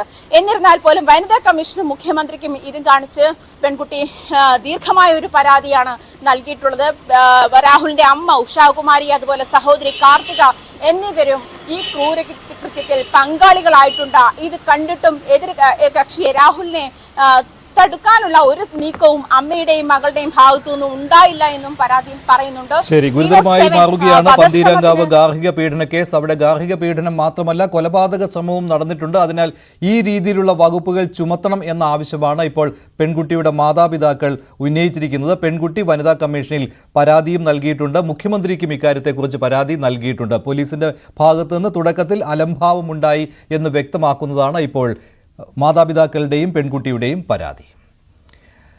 ഇടുക്കി ഇരട്ടയാറിൽ 17-കാരിയെ വീടിനുള്ളിൽ മരിച്ച നിലയിൽ കണ്ടെത്തി. പോക്സോ കേസ് അതിജീവിതയാണ് പെൺകുട്ടി. കഴുത്തിൽ ബെൽറ്റ് മുറുക്കിയ നിലയിലാണ് മൃതദേഹം കണ്ടത്. വിവരങ്ങളുമായി പ്രിൻസ് ജെയിംസ് ചേരുകയാണ്. പ്രിൻസ്, എന്താണ് പോലീസ് ഇപ്പോൾ പറയുന്നത് ഇക്കാര്യത്തെ പറ്റി? മഞ്ജുഷ്, കൊലപാതകം എന്നുള്ള ഒരു പ്രാഥമിക സംശയത്തിന്റെ പുറത്താണ് പോലീസ് ഇപ്പോൾ അന്വേഷണം ആരംഭിച്ചിരിക്കുന്നത്. ഇന്ന് പകലാണ്, രാവിലെയാണ് പെൺകുട്ടിയെ വീടിനുള്ളിൽ മരിച്ച നിലയിൽ കണ്ടെത്തിയത്. കഴുത്തിൽ ബെൽറ്റ് മുറുകിയ അവസ്ഥയിലായിരുന്നു. പെൺകുട്ടി എന്തോ ഒരു പോക്സോ കേസിലെ അതിജീവിതയായ കുട്ടിയാണ്. അതുകൊണ്ട് തന്നെ അതുകൊണ്ട് തന്നെ ഒരു പെൺകുട്ടിയെ കൊലപ്പെടുത്താൻ ആരെങ്കിലും ശ്രമിച്ചിട്ടുണ്ടോ എന്ന് സംബന്ധിച്ചുള്ള അന്വേഷണം പോലീസ് ആരംഭിച്ചിട്ടുണ്ട്. എന്തായാലും പ്രാഥമികമായ ഒരു നിഗമനം പോലീസ് ചിത്രത്തിലാണ്. കൊലപാതകം എന്നൊരു സൂചനയിലേക്കാണ് പോലീസ് നീക്കുന്നത്. അതിനുള്ള അന്വേഷണം ആരംഭിച്ചിട്ടുണ്ട്. മഞ്ജുഷ്, എന്തെങ്കിലും സംശയം ഇക്കാര്യത്തെ കുറിച്ച് പോലീസിന് കിട്ടിയിട്ടുണ്ടോ? എന്തെങ്കിലും കാര്യങ്ങൾ പോലീസ് പറയുന്നുണ്ടോ? മഞ്ജുഷ അത്തരത്തിലുള്ള കാര്യങ്ങളൊന്നും പോലീസ് ഇതുവരെ വ്യക്തമാക്കിയിട്ടില്ല. എന്തെങ്കിലും പ്രാഥമികമായ സൂചനകൾ മാത്രമേ പോലീസിന് ലഭിച്ചിട്ടുള്ളൂ. അതിനുള്ള അന്വേഷണമാണ് ആരംഭിച്ചിരിക്കുന്നത്. എങ്കിലും കൊലപാതകം എന്നുള്ളൊരു പ്രാഥമികമായ നിഗമനം ഈ സംഭവത്തിലുണ്ടെന്ന് തന്നെയാണ് നമുക്ക് പോലീസ് വൃത്തങ്ങളിൽ നിന്ന് മനസ്സിലാക്കാൻ സാധിക്കുന്നത്. മഞ്ജുഷ, ശരി, എന്തായാലും അല്പസമയത്തിന് ശേഷം കൂടുതൽ വിവരങ്ങൾ ഈ സംഭവത്തെക്കുറിച്ച് അറിയാൻ കഴിയും. കോഴിക്കോട്ട് അതിദാരുണമായ ഒരു സംഭവമാണ് ഇന്ന് പുലർച്ചെ ഉണ്ടായത്. നഗരത്തിൽ ആംബുലൻസിന് അപകടം പറ്റി. രോഗിയുമായി പോയ ആംബുലൻസ് ട്രാൻസ്ഫോമറിൽ ഇടിച്ച് കത്തുകയായിരുന്നു. ഒരു തീഗോളമായി മാറുകയായിരുന്നു ആംബുലൻസ് എന്നാണ് ദൃക്സാക്ഷികൾ പറഞ്ഞത്. ആംബുലൻസിൽ ഉണ്ടായിരുന്ന ഒരു രോഗി വെന്തു മരിച്ചു. നാദാപുരം സ്വദേശി സുലോചനയാണ് മരിച്ചത്. ഡ്രൈവർ ഉൾപ്പെടെ 7 പേരായിരുന്നു ആംബുലൻസിൽ അപകട സമയത്ത് ഉണ്ടായിരുന്നത്. പുലർച്ചെ 3:30യോടെയാണ് അങ്ങേയറ്റം ദാരുണമായ സംഭവം ഉണ്ടായത്. മലബാർ മിംസ് ആശുപത്രിയിൽ പ്രവേശിപ്പിച്ചിരുന്ന ഒരു രോഗിയെ, നാദാപുരം സ്വദേശിനിയായ സുലോചന എന്ന രോഗിയെ അത്യാസന്ന നിലയിലായതോടുകൂടി കോഴിക്കോട്ടെ മിംസ് ആശുപത്രിയിലേക്ക് കൊണ്ടുവരുന്ന വഴിയായിരുന്നു. ആശുപത്രിയിലേക്ക് എത്തുന്നതിന് ഏതാനും മീറ്ററുകൾക്ക് മുമ്പ് നിയന്ത്രണം വിട്ട ഈ ആംബുലൻസ് വാഹനം ഈ റോഡിന്റെ ഒരു വശത്തുള്ള ട്രാൻസ്ഫോമറിലേക്ക് ഇടിച്ചു കയറുകയായിരുന്നു. ട്രാൻസ്ഫോമറിലേക്ക് ഇടിച്ചു കയറിയപ്പോൾ തന്നെ വൻ ശബ്ദത്തോടുകൂടി ട്രാൻസ്ഫോമർ പൊട്ടിത്തെറിക്കുകയും ആംബുലൻസിന് തീപിടിക്കുകയുമായിരുന്നു. എന്തായാലും സുലോചനയ്ക്ക് കാര്യമായി തന്നെ പരിക്ക് പറ്റി വലിയ പൊള്ളലേൽക്കുകയും അവർ മരിക്കുകയും ചെയ്തിരുന്നു. അത്യാസന്ന നിലയിലായിരുന്നു അവർ ഉണ്ടായിരുന്നത്. അതുകൊണ്ട് തന്നെ അവർക്ക് വാഹനത്തിൽ നിന്നും രക്ഷപ്പെടാൻ കഴിയാത്ത ഒരു അവസ്ഥയിലേക്ക് നീങ്ങിയിരുന്നു. 7 പേര് മറ്റുള്ള 6 പേർ ഈ വാഹനത്തിൽ ഉണ്ടായിരുന്നു. സുലോചനയുടെ ബന്ധുക്കളും ആംബുലൻസ് ജീവനക്കാരടക്കമുള്ള ആളുകളും ഉണ്ടായിരുന്നു. അവർക്ക് എന്തായാലും പരിക്കുകൾ ഉണ്ടെങ്കിലും ജീവൻ അപകടം വന്നില്ല. അവരുടെ പരിക്കുകൾ സാരമല്ല എന്നാണ് മനസ്സിലാക്കാൻ കഴിയുന്നത്. അങ്ങേയറ്റം വലിയ വ്യാപ്തിയുള്ളൊരു അപകടം എന്ന രീതിയിൽ തന്നെ നമുക്കിതിനെ പറയാം. കാരണം ഇപ്പോഴും ഈ ആംബുലൻസിനകത്ത് നിന്നും പുകച്ചുരുളുകൾ പുറത്തേക്ക് വരുന്ന കാഴ്ച കാണാൻ കഴിയുന്നു. ആംബുലൻസ് ഇടിച്ചു കയറിയ ഏതാണ്ട് ട്രാൻസ്ഫോമർ നിലനിന്ന ഭാഗം പൂർണ്ണമായി കത്തിപ്പോയിരിക്കുന്ന കാഴ്ച കാണാൻ പറ്റും. ഇലക്ട്രിക് പോസ്റ്റുകളും മറ്റുമൊക്കെ തകർന്ന് പോയിരിക്കുന്നു.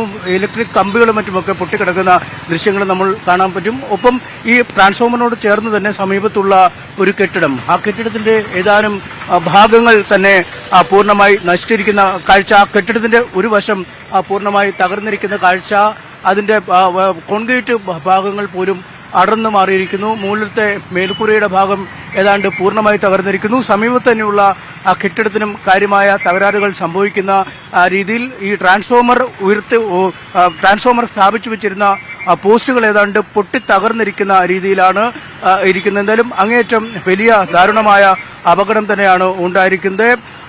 പരിക്കേറ്റ ആളുകൾ ഇപ്പോൾ ആശുപത്രിയിൽ ചികിത്സയിലുണ്ട്. അവരുടെ നില കാര്യമായ ഗുരുതരാവസ്ഥയിലല്ല എന്നാണ് അധികൃതർ പറയുന്നത്. എന്തായാലും സുലോചന മലബാർ മിംസ് ആശുപത്രിയിൽ ചികിത്സയിൽ കഴിയുകയായിരുന്നു.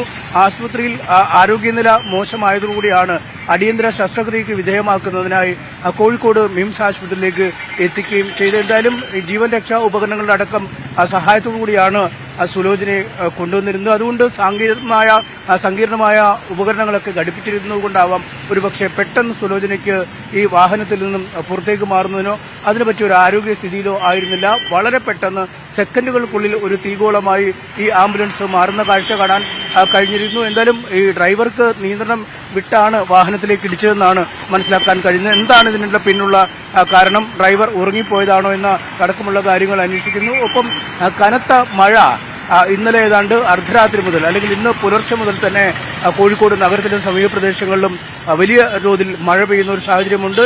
ഈ മഴയത്ത് നിയന്ത്രണം വിട്ടു പോയതാണോ എന്ന് അടക്കമുള്ള കാര്യങ്ങളെക്കുറിച്ചും പരിശോധിക്കുന്നു. എന്തായാലും സമഗ്രമായ ഒരു അന്വേഷണം ഇക്കാര്യവുമായി ബന്ധപ്പെട്ട് നടക്കുമെന്നാണ് നമുക്ക് മനസ്സിലാക്കാൻ കഴിയുന്നത്. അതിന്റെ ഈ വാഹനത്തിന്റെ ചക്രങ്ങൾ പോലും കത്തിപ്പോയിരിക്കുന്ന അല്ലെങ്കിൽ ഈ ആംബുലൻസിനുള്ളിൽ ഒരു ഉപകരണങ്ങൾ പോലും അവശേഷിക്കാത്ത തരമുള്ള വലിയൊരു അപകടം തന്നെയാണ് നടന്നിരിക്കുന്നത്. എന്തായാലും തലനാരിഴയ്ക്കാണ് മറ്റുള്ള ആളുകൾ അല്ലെങ്കിൽ വാഹനത്തിലുണ്ടായിരുന്ന രോഗിക്കൊപ്പമുണ്ടായിരുന്ന മറ്റാളുകൾ അപകടത്തിൽ നിന്നും രക്ഷപ്പെട്ടിരിക്കുന്നത്. പക്ഷേ ദാരുണമായി തന്നെ ആശുപത്രിയിൽ ഗുരുതരാവസ്ഥയിൽ ചികിത്സയ്ക്ക് എത്തിച്ച ഒരു രോഗിക്ക് ഈ അപകടത്തിൽ ജീവൻ നഷ്ടമായിരിക്കുന്നു എന്നതാണ് ഏറെ സങ്കടകരമായ മറ്റൊരു കാര്യം. കാസർഗോഡ് CPM ഭരിക്കുന്ന സഹകരണ സംഘത്തിൽ 4,76,00,000 രൂപയുടെ തട്ടിപ്പ്. സ്വർണ്ണപ്പണയ വായ്പയുടെ പേരിലാണ് ഇത്രയും കോടികളുടെ തട്ടിപ്പ് അവിടെ നടന്നത്. ബാങ്കിന്റെ സെക്രട്ടറിയായ CPM നേതാവ് K. രതീശനെതിരെ ജാമ്യമില്ലാ വകുപ്പുകൾ പ്രകാരം പോലീസ് കേസെടുത്തിട്ടുണ്ട്. രതീശനെ പാർട്ടിയിൽ നിന്ന് പുറത്താക്കിയതായി CPM അറിയിച്ചു. CPM നിയന്ത്രണത്തിലുള്ള കാറടുക്ക അഗ്രികൾച്ചറൽ വെൽഫെയർ കോപ്പറേറ്റീവ് സൊസൈറ്റിയിലാണ് കോടികളുടെ ക്രമക്കേട് കണ്ടെത്തിയത്. സംഭവവുമായി ബന്ധപ്പെട്ട് ബാങ്ക് പ്രസിഡന്റ് സൂപ്പിയുടെ പരാതിയിൽ ലോക്കൽ കമ്മിറ്റി അംഗവും ബാങ്ക് സെക്രട്ടറിയും കർമ്മന്തൊടി സ്വദേശിയുമായ K. രതീഷിനെതിരെ ആദൂർ പോലീസ് ജാമ്യമില്ലാ വകുപ്പുകൾ പ്രകാരം കേസെടുത്തിട്ടുണ്ട്. ഇയാൾ ഒളിവിലാണെന്നാണ് പോലീസ് പറയുന്നത്. എന്തായാലും സ്വർണം പണയം വെക്കാതെ 7 ലക്ഷത്തോളം വരെ രൂപ വായ്പ നൽകിയതായാണ് കണ്ടെത്തിയിരിക്കുന്നത്. മാത്രമല്ല ജനുവരി മുതൽ പല തവണകളായാണ് ഇത്തരത്തിൽ വായ്പ അനുവദിച്ചിരിക്കുന്നതെന്നും സഹകരണ വകുപ്പ് നടത്തിയ അന്വേഷണത്തിൽ കണ്ടെത്തി. എന്തായാലും ലോക്കൽ കമ്മിറ്റി ഇയാളെ ഈ സ്ഥാനത്ത് നിന്നും പുറത്താക്കിയതായി എന്തായാലും അറിയിച്ചിട്ടുണ്ട്. സംഭവത്തിൽ ബാങ്കിലെ മറ്റു ജീവനക്കാർക്ക് പങ്കില്ല എന്നാണ് പ്രാഥമികമായ ഒരു വിലയിരുത്തൽ വരുന്നത്. എന്തായാലും ഈ ബാങ്ക് 10 വർഷമായി CPM നിയന്ത്രണത്തിലുള്ള ഈ ബാങ്ക് 10 വർഷമായുള്ള ഈ ബാങ്കിന് കിന്നിങ്കാറിലും ഒരു ശാഖയുണ്ട്. എന്തായാലും ഇത് സംബന്ധിച്ച് ആദൂർ പോലീസ് കൂടുതൽ അന്വേഷണം ആരംഭിച്ചിട്ടുണ്ട്. ഏതെങ്കിലും തരത്തിൽ നിക്ഷേപകർ ആശങ്കപ്പെടേണ്ട സാഹചര്യമില്ല. നിക്ഷേപകർക്ക് തുക തിരിച്ചു നൽകാനുള്ള നടപടി ഉണ്ടാകുമെന്നാണ് ഭരണസമിതിയും വ്യക്തമാക്കിയിട്ടുള്ളത്. ആവേശം സിനിമയുടെ മോഡലിൽ പാർട്ടി നടത്തിയിരിക്കുകയാണ് ഗുണ്ടാ തലവൻ. 4 കൊലപാതക കേസുകളിൽ പ്രതിയായ ഗുണ്ടാ തലവൻ അനൂപാണ് പാർട്ടി നടത്തിയത്. ജയിലിൽ നിന്ന് പുറത്തിറങ്ങിയതിന്റെ സന്തോഷത്തിലായിരുന്നു ആവേശം മോഡൽ പാർട്ടി നടത്തിയത്. കൊടും ക്രിമിനലുകളടക്കം 60ഓളം പേരാണ് ഈ പാർട്ടിയിൽ പങ്കെടുത്തത്. ഇതിന്റെ റീൽസുകൾ സോഷ്യൽ മീഡിയയിൽ പ്രചരിപ്പിക്കുകയും ചെയ്തു. അതിന്റെ ദൃശ്യങ്ങളാണ് കാണുന്നത്. നേരത്തെ പെരുമ്പാവൂർ അനസിനെ പോലെയുള്ള ഗുണ്ടാ തലവന്മാർ തങ്ങളുടെ പ്രൊമോഷന് വേണ്ടി ഇത്തരത്തിലുള്ള റീൽസുകൾ പങ്കുവച്ചിരുന്നു. ഇപ്പോൾ കൊച്ചിയിൽ ഒരു പാർട്ടി തന്നെ സംഘടിപ്പിച്ചിരിക്കുകയാണ്. നേരത്തെ അനസിന്റെ നേതൃത്വത്തിൽ പാർട്ടിയും കേക്ക് മുറിക്കലും ഒക്കെ നടന്നിട്ടുള്ളതാണ്. ഇപ്പോൾ ഗുണ്ടാ തലവൻ അനൂപിന്റെ സന്തോഷത്തിന് വേണ്ടിയാണ്, ജയിലിൽ നിന്ന് ഇറങ്ങിയതിന്റെ സന്തോഷത്തിലാണ് കൂട്ടാളികൾ ഇങ്ങനെയൊരു പാർട്ടി സംഘടിപ്പിച്ചത്. നവമി ദിനേശ് ചേരുകയാണ് വിവരങ്ങളുമായി. നവമി, എന്താണ് ഈ ആവേശം പാർട്ടിയുടെ വിവരങ്ങൾ? ഇത് പോലീസിന്റെ മൂക്കിന് താഴെയാണല്ലോ ഇപ്പോൾ ഗുണ്ടാ സംഘങ്ങൾ ഇത്തരത്തിലുള്ള റീൽസ് പാർട്ടികൾ സംഘടിപ്പിക്കുന്നത്.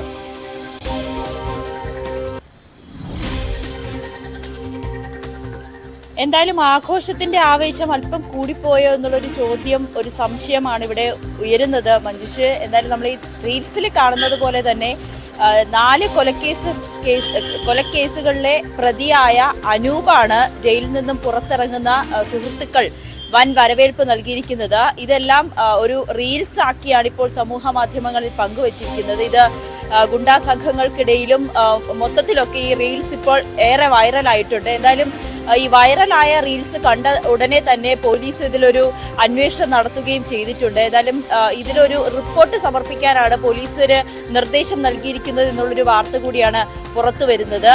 ഈ അനൂപ് കൊലക്കേസിലെ പ്രതിയാണ്. 4 കൊലക്കേസിലെ പ്രതിയായിട്ടുള്ള അനൂപ് ജയിലിൽ നിന്നും പുറത്തിറങ്ങിയപ്പോൾ ഗുണ്ടകളും സുഹൃത്തുക്കളുമായിട്ടുള്ളവർ ചേർന്ന് അനൂപിന് വലിയൊരു സ്വീകരണം നൽകിയതാണ് ഈ റീൽസിൽ കാണുന്നത്. നമുക്ക് ഈ ദൃശ്യങ്ങൾ കാണുന്നത് പോലെ അനൂപ് ഒരു വലിയ ആഡംബര കാറിൽ വന്ന് ഇറക്കുന്നതും ബുള്ളറ്റിന്റെ കൂളിംഗ് ഗ്ലാസ് ഒക്കെ വെച്ച് വലിയൊരു എന്താ പറയാ, നമ്മള് സിനിമയിലൊക്കെ കാണുന്നത്, അതായത് ആവേശം സിനിമയിൽ ഫഹദ് ഫാസിൽ അവതരിപ്പിച്ച ഗുണ്ടയായ രംഗ വരുന്ന പോലെ കൂളിംഗ് ഗ്ലാസ് ഒക്കെ വെച്ച് വലിയ മാസമായിട്ടാണ് അനൂപ് ഈ റീൽസിൽ വരുന്നതും റീൽസിൽ കാണുന്നതും ഒക്കെ. എന്തായാലും 60ഓളം സുഹൃത്തുക്കൾ, ഈ അനൂപിന്റെ സുഹൃത്തുക്കൾ, അവർ ഗുണ്ടകളും കൂടിയാണ്.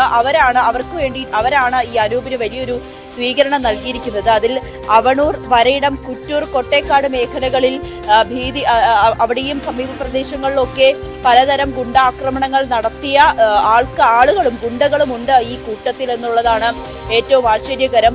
നേരത്തെയും പോലീസിന് അറിയാവുന്ന കാര്യമാണല്ലോ ഈ പെരുമ്പാവൂർ അനസിനെ കുറിച്ചുള്ള കഥകൾ. അത് ന്യൂസ് 18 കേരളം പുറത്തുവിട്ടപ്പോൾ ഇത്തരത്തിലുള്ള റീൽസുകളും അതോടൊപ്പം നൽകിയതാണ്. അപ്പോൾ ഇത് ഈ ഗുണ്ടാ തലവന്മാർ ഇത് പതിവായി അവരുടെ പ്രൊമോഷന് വേണ്ടി സംഘടിപ്പിച്ചുകൊണ്ടേയിരിക്കുന്നതാണല്ലോ. പോലീസിന് അറിയാവുന്ന കാര്യം തന്നെയാണല്ലോ ഇത്. പക്ഷേ ഇങ്ങനെ കുറച്ച് ദൃശ്യങ്ങൾ പുറത്തു വരുമ്പോൾ പേരിനൊരു അന്വേഷണം നടത്തുന്നു, അത്രമാത്രമല്ലേ ഇപ്പോൾ സംഭവിക്കുന്നുള്ളൂ.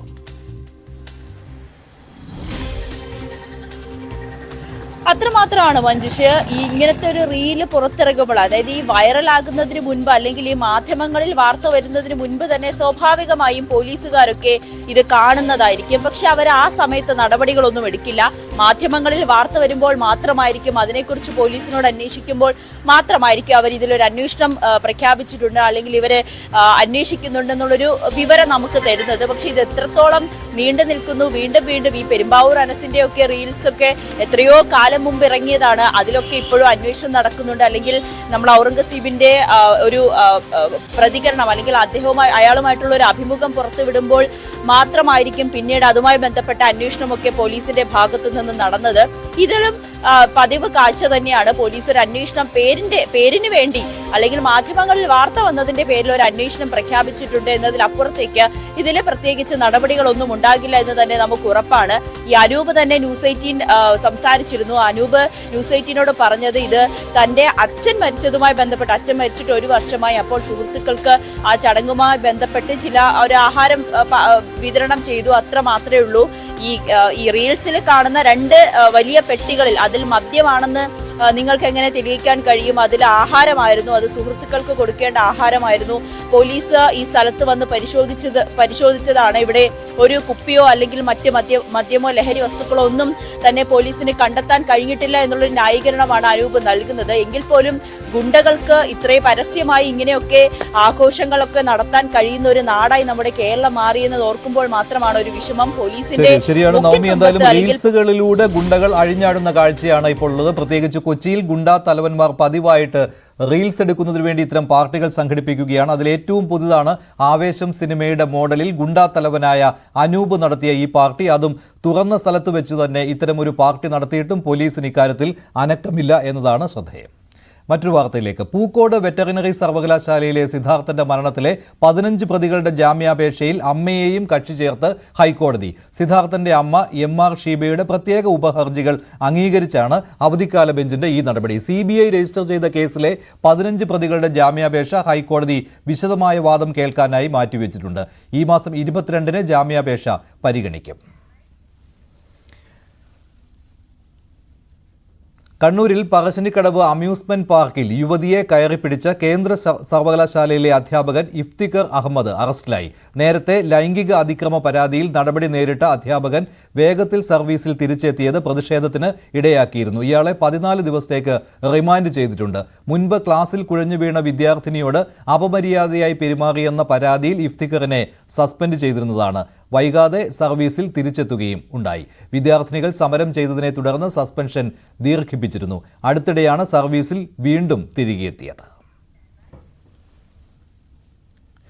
കോഴിക്കോട് കുറ്റിക്കാട്ടൂർ ആനക്കുഴിക്കരയിൽ വൻ തീപിടുത്തം. സ്വകാര്യ പ്ലാസ്റ്റിക് റീസൈക്കിൾ കമ്പനിയിലാണ് തീപിടുത്തമുണ്ടായത്. മണിക്കൂറുകൾ നീണ്ട തീപിടുത്തത്തിൽ പ്ലാസ്റ്റിക് ശേഖരം പൂർണ്ണമായും കത്തിനശിച്ചു.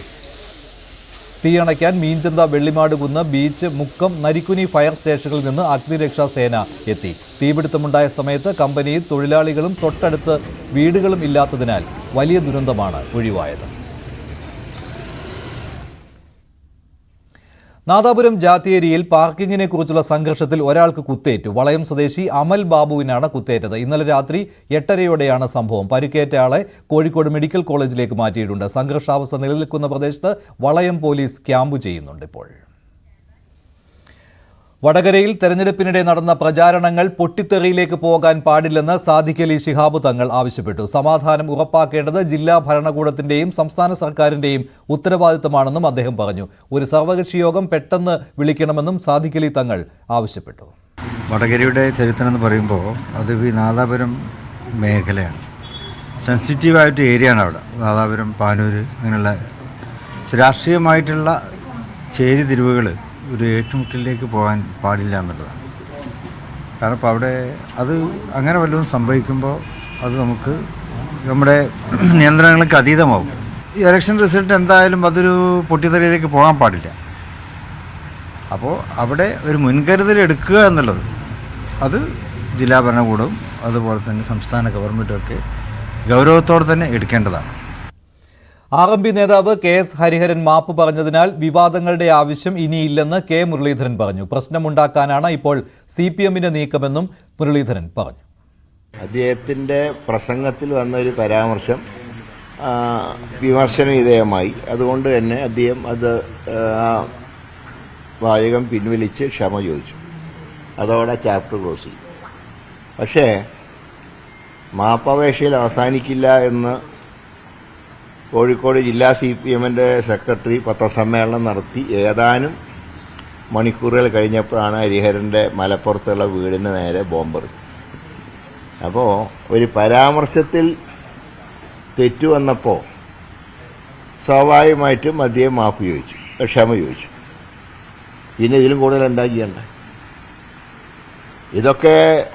ഇത് വിമർശിക്കുന്ന ആൾക്കാർ എന്തൊക്കെ പറഞ്ഞു? ഞാൻ ചോദിക്കട്ടെ, ഇലക്ഷൻ കാലത്ത് ഒരു MLA കൊണ്ട് ഞങ്ങളുടെ നേതാവിനെ കുറിച്ച് എന്താ പറഞ്ഞു? ഞാൻ ചോദിക്കുന്നത്, എവിടെ പോയി ഈ സംസ്ഥാനത്തെ ബുദ്ധിജീവികളും സാംസ്കാരിക നായകന്മാരൊക്കെ വന്നു? ഇപ്പം ഞങ്ങൾ ഉപദേശിക്കാൻ വരുന്നുണ്ടല്ലോ. ഞങ്ങൾ തെറ്റ് കണ്ടാൽ തിരുത്തും. അതിൻ്റെ ഭാഗമായിട്ട് തന്നെയാണ് ശ്രീ ഹരിഹരൻ്റെ സ്റ്റേറ്റ്മെൻറ്റ് അദ്ദേഹം തന്നെ പിൻവലിച്ച് ക്ഷമ ചോദിച്ചു. അത് അവിടെ കൊണ്ട് അവസാനിച്ചു. ഇനി ഇതിൽ കൂടുതൽ എന്താ ചെയ്യണ്ടേ? പൊരിയുടെയൊക്കെ കാലിൽ വീണ് മാപ്പ് ചോദിക്കണം. അതിന് വേറെ ആൾക്കാർ നോക്കിയാണ്. അതുകൊണ്ട് സംഭവം കഴിഞ്ഞത് അവിടെ അവസാനിപ്പിക്കേണ്ടതാണ്. അതിന് പകരം ബോംബും മാരകായുധമായിട്ടാണ് വരുന്നതെങ്കിൽ CPM-നെതിരെ ശക്തമായിട്ടുള്ള പ്രചരണങ്ങളുമായി ഞങ്ങൾ തിരിച്ച് ബോംബ് എറിയാനൊന്നും പോകണമെന്നില്ല. അത് ഞങ്ങളുടെ സംസ്കാരമല്ല. ബോംബ് ഉണ്ടാക്കുന്ന ഏർപ്പാട് ഞങ്ങൾക്കില്ല. പക്ഷേ CPM-നെതിരെ ശക്തമായിട്ടുള്ള പ്രചാരണവുമായി കേരളത്തിൽ UDF ഒറ്റക്കെട്ടായി തന്നെ RMPയോടൊപ്പം ചേർന്നുകൊണ്ട് ശക്തമായിട്ടുള്ള പ്രചാരണം ഞങ്ങൾ നടത്തും. എന്നാൽ KS ഹരിഹരന്റെ പരാമർശത്തെക്കുറിച്ച് ചോദിച്ചപ്പോൾ ക്ഷുഭിതനായാണ് ഇന്ന് VD സതീശൻ പ്രതികരിച്ചത്.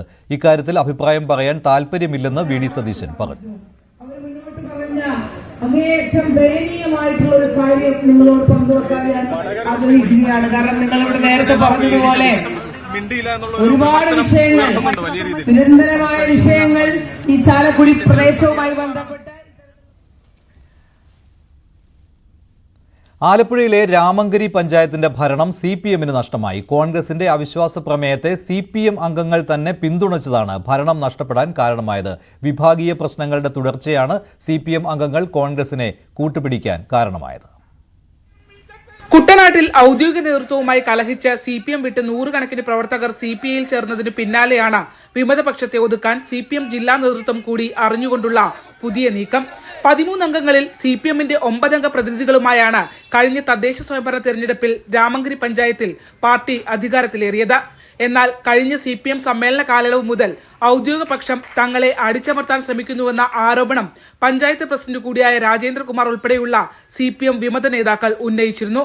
പലതവണ ആഭ്യന്തര പ്രശ്നം പരിഹരിക്കുന്നതിനായി ജില്ലാ സെക്രട്ടറി R നാസർ, സജി ചെറിയാൻ എന്നിവരുടെ നേതൃത്വത്തിൽ യോഗം ചേർന്നെങ്കിലും പ്രശ്നപരിഹാരമുണ്ടായില്ല. CPM ആണ് പ്രത്യക്ഷത്തിൽ അധികാരത്തിലെങ്കിലും വിമതപക്ഷത്തിന്റെ നിയന്ത്രണത്തിലായിരുന്നു പഞ്ചായത്ത് ഭരണം.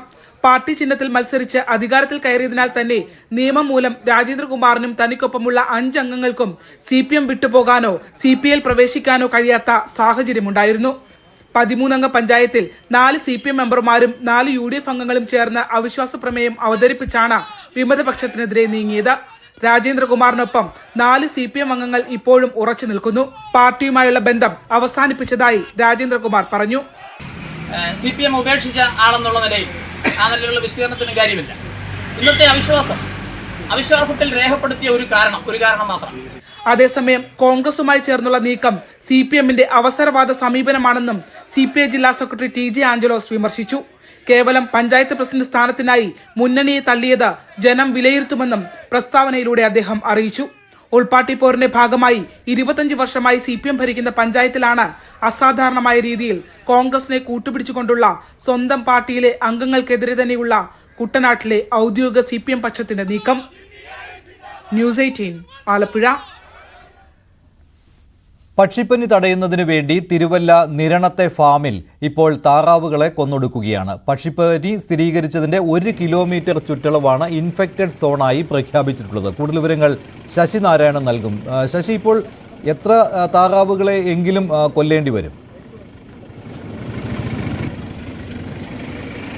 ഈ നിരണത്തെ സർക്കാർ താറാവ് വളർത്തൽ കേന്ദ്രത്തിൽ പക്ഷിപ്പനി സ്ഥിരീകരിച്ചത്. ഈ താറാവുകളെയാണ് കൊല്ലുന്നത്. ആ ഫാമിന് ചുറ്റുമുള്ള 1 കിലോമീറ്റർ ചുറ്റുമുള്ള പ്രദേശത്തെ ഈ രോഗലക്ഷണമുള്ള താറാവുകളെയും കോഴികളെയും കൊന്നൊടുക്കാനാണ് തീരുമാനിച്ചിട്ടുള്ളത്. അതിന്റെ അടിസ്ഥാനത്തിൽ രാവിലെ മുതൽ നടപടികൾ ആരംഭിച്ചു.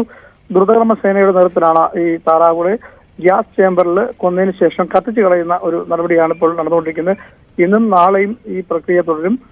രോഗം സ്ഥിരീകരിച്ച സാഹചര്യത്തിൽ തൊട്ടടുത്ത സ്ഥലങ്ങളിൽ നിന്നും താറാവുകളെയോ പക്ഷികളെയോ ഈ പ്രദേശത്തെ കൊണ്ടുവരുന്നതിനോ അതുപോലെ തന്നെ ഇവിടുന്ന് നിരണത്തിൽ നിന്നും ഈ രോഗബാധിത മേഖലയിൽ നിന്നും പക്ഷികളെയോ അതുപോലെ തന്നെ താറാവുകളെയോ മറ്റു സ്ഥലങ്ങളിലേക്ക് കൊണ്ടുപോകുന്നതിനും നിയന്ത്രണമുണ്ട്. എന്തായാലും ഒരു 10 കിലോമീറ്റർ ചുറ്റളവിൽ തന്നെ ഇത്തരത്തിലൊരു കർശന നിർദ്ദേശം ഉണ്ട്.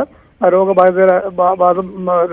ബാധിച്ച താറാവുകളെയെല്ലാം ഈ ഗ്യാസ് ചേമ്പറിൽ കൊണ്ടുവന്നാണ് കത്തിച്ച് കളഞ്ഞ് ഇത്തരത്തിൽ നശിപ്പിക്കുന്നത്. എന്തായാലും വലിയ ഒരു ആശങ്ക താറാവ് കർഷകരെ സംബന്ധിച്ചുണ്ട്. ആലപ്പുഴയിൽ ഈ പക്ഷിപ്പനി സ്ഥിരീകരിച്ചതിന് ശേഷം തൊട്ടടുത്ത പ്രദേശമായ നെരണം പഞ്ചായത്തിന് 6ാം വാർഡിലാണ് ഇത്തരത്തിൽ മറ്റെവിടെയെങ്കിലും ഇതിനെ സംശയിക്കുന്നുണ്ടോ ശശി? ഇപ്പോൾ 2 ഇടങ്ങളിലായല്ലോ.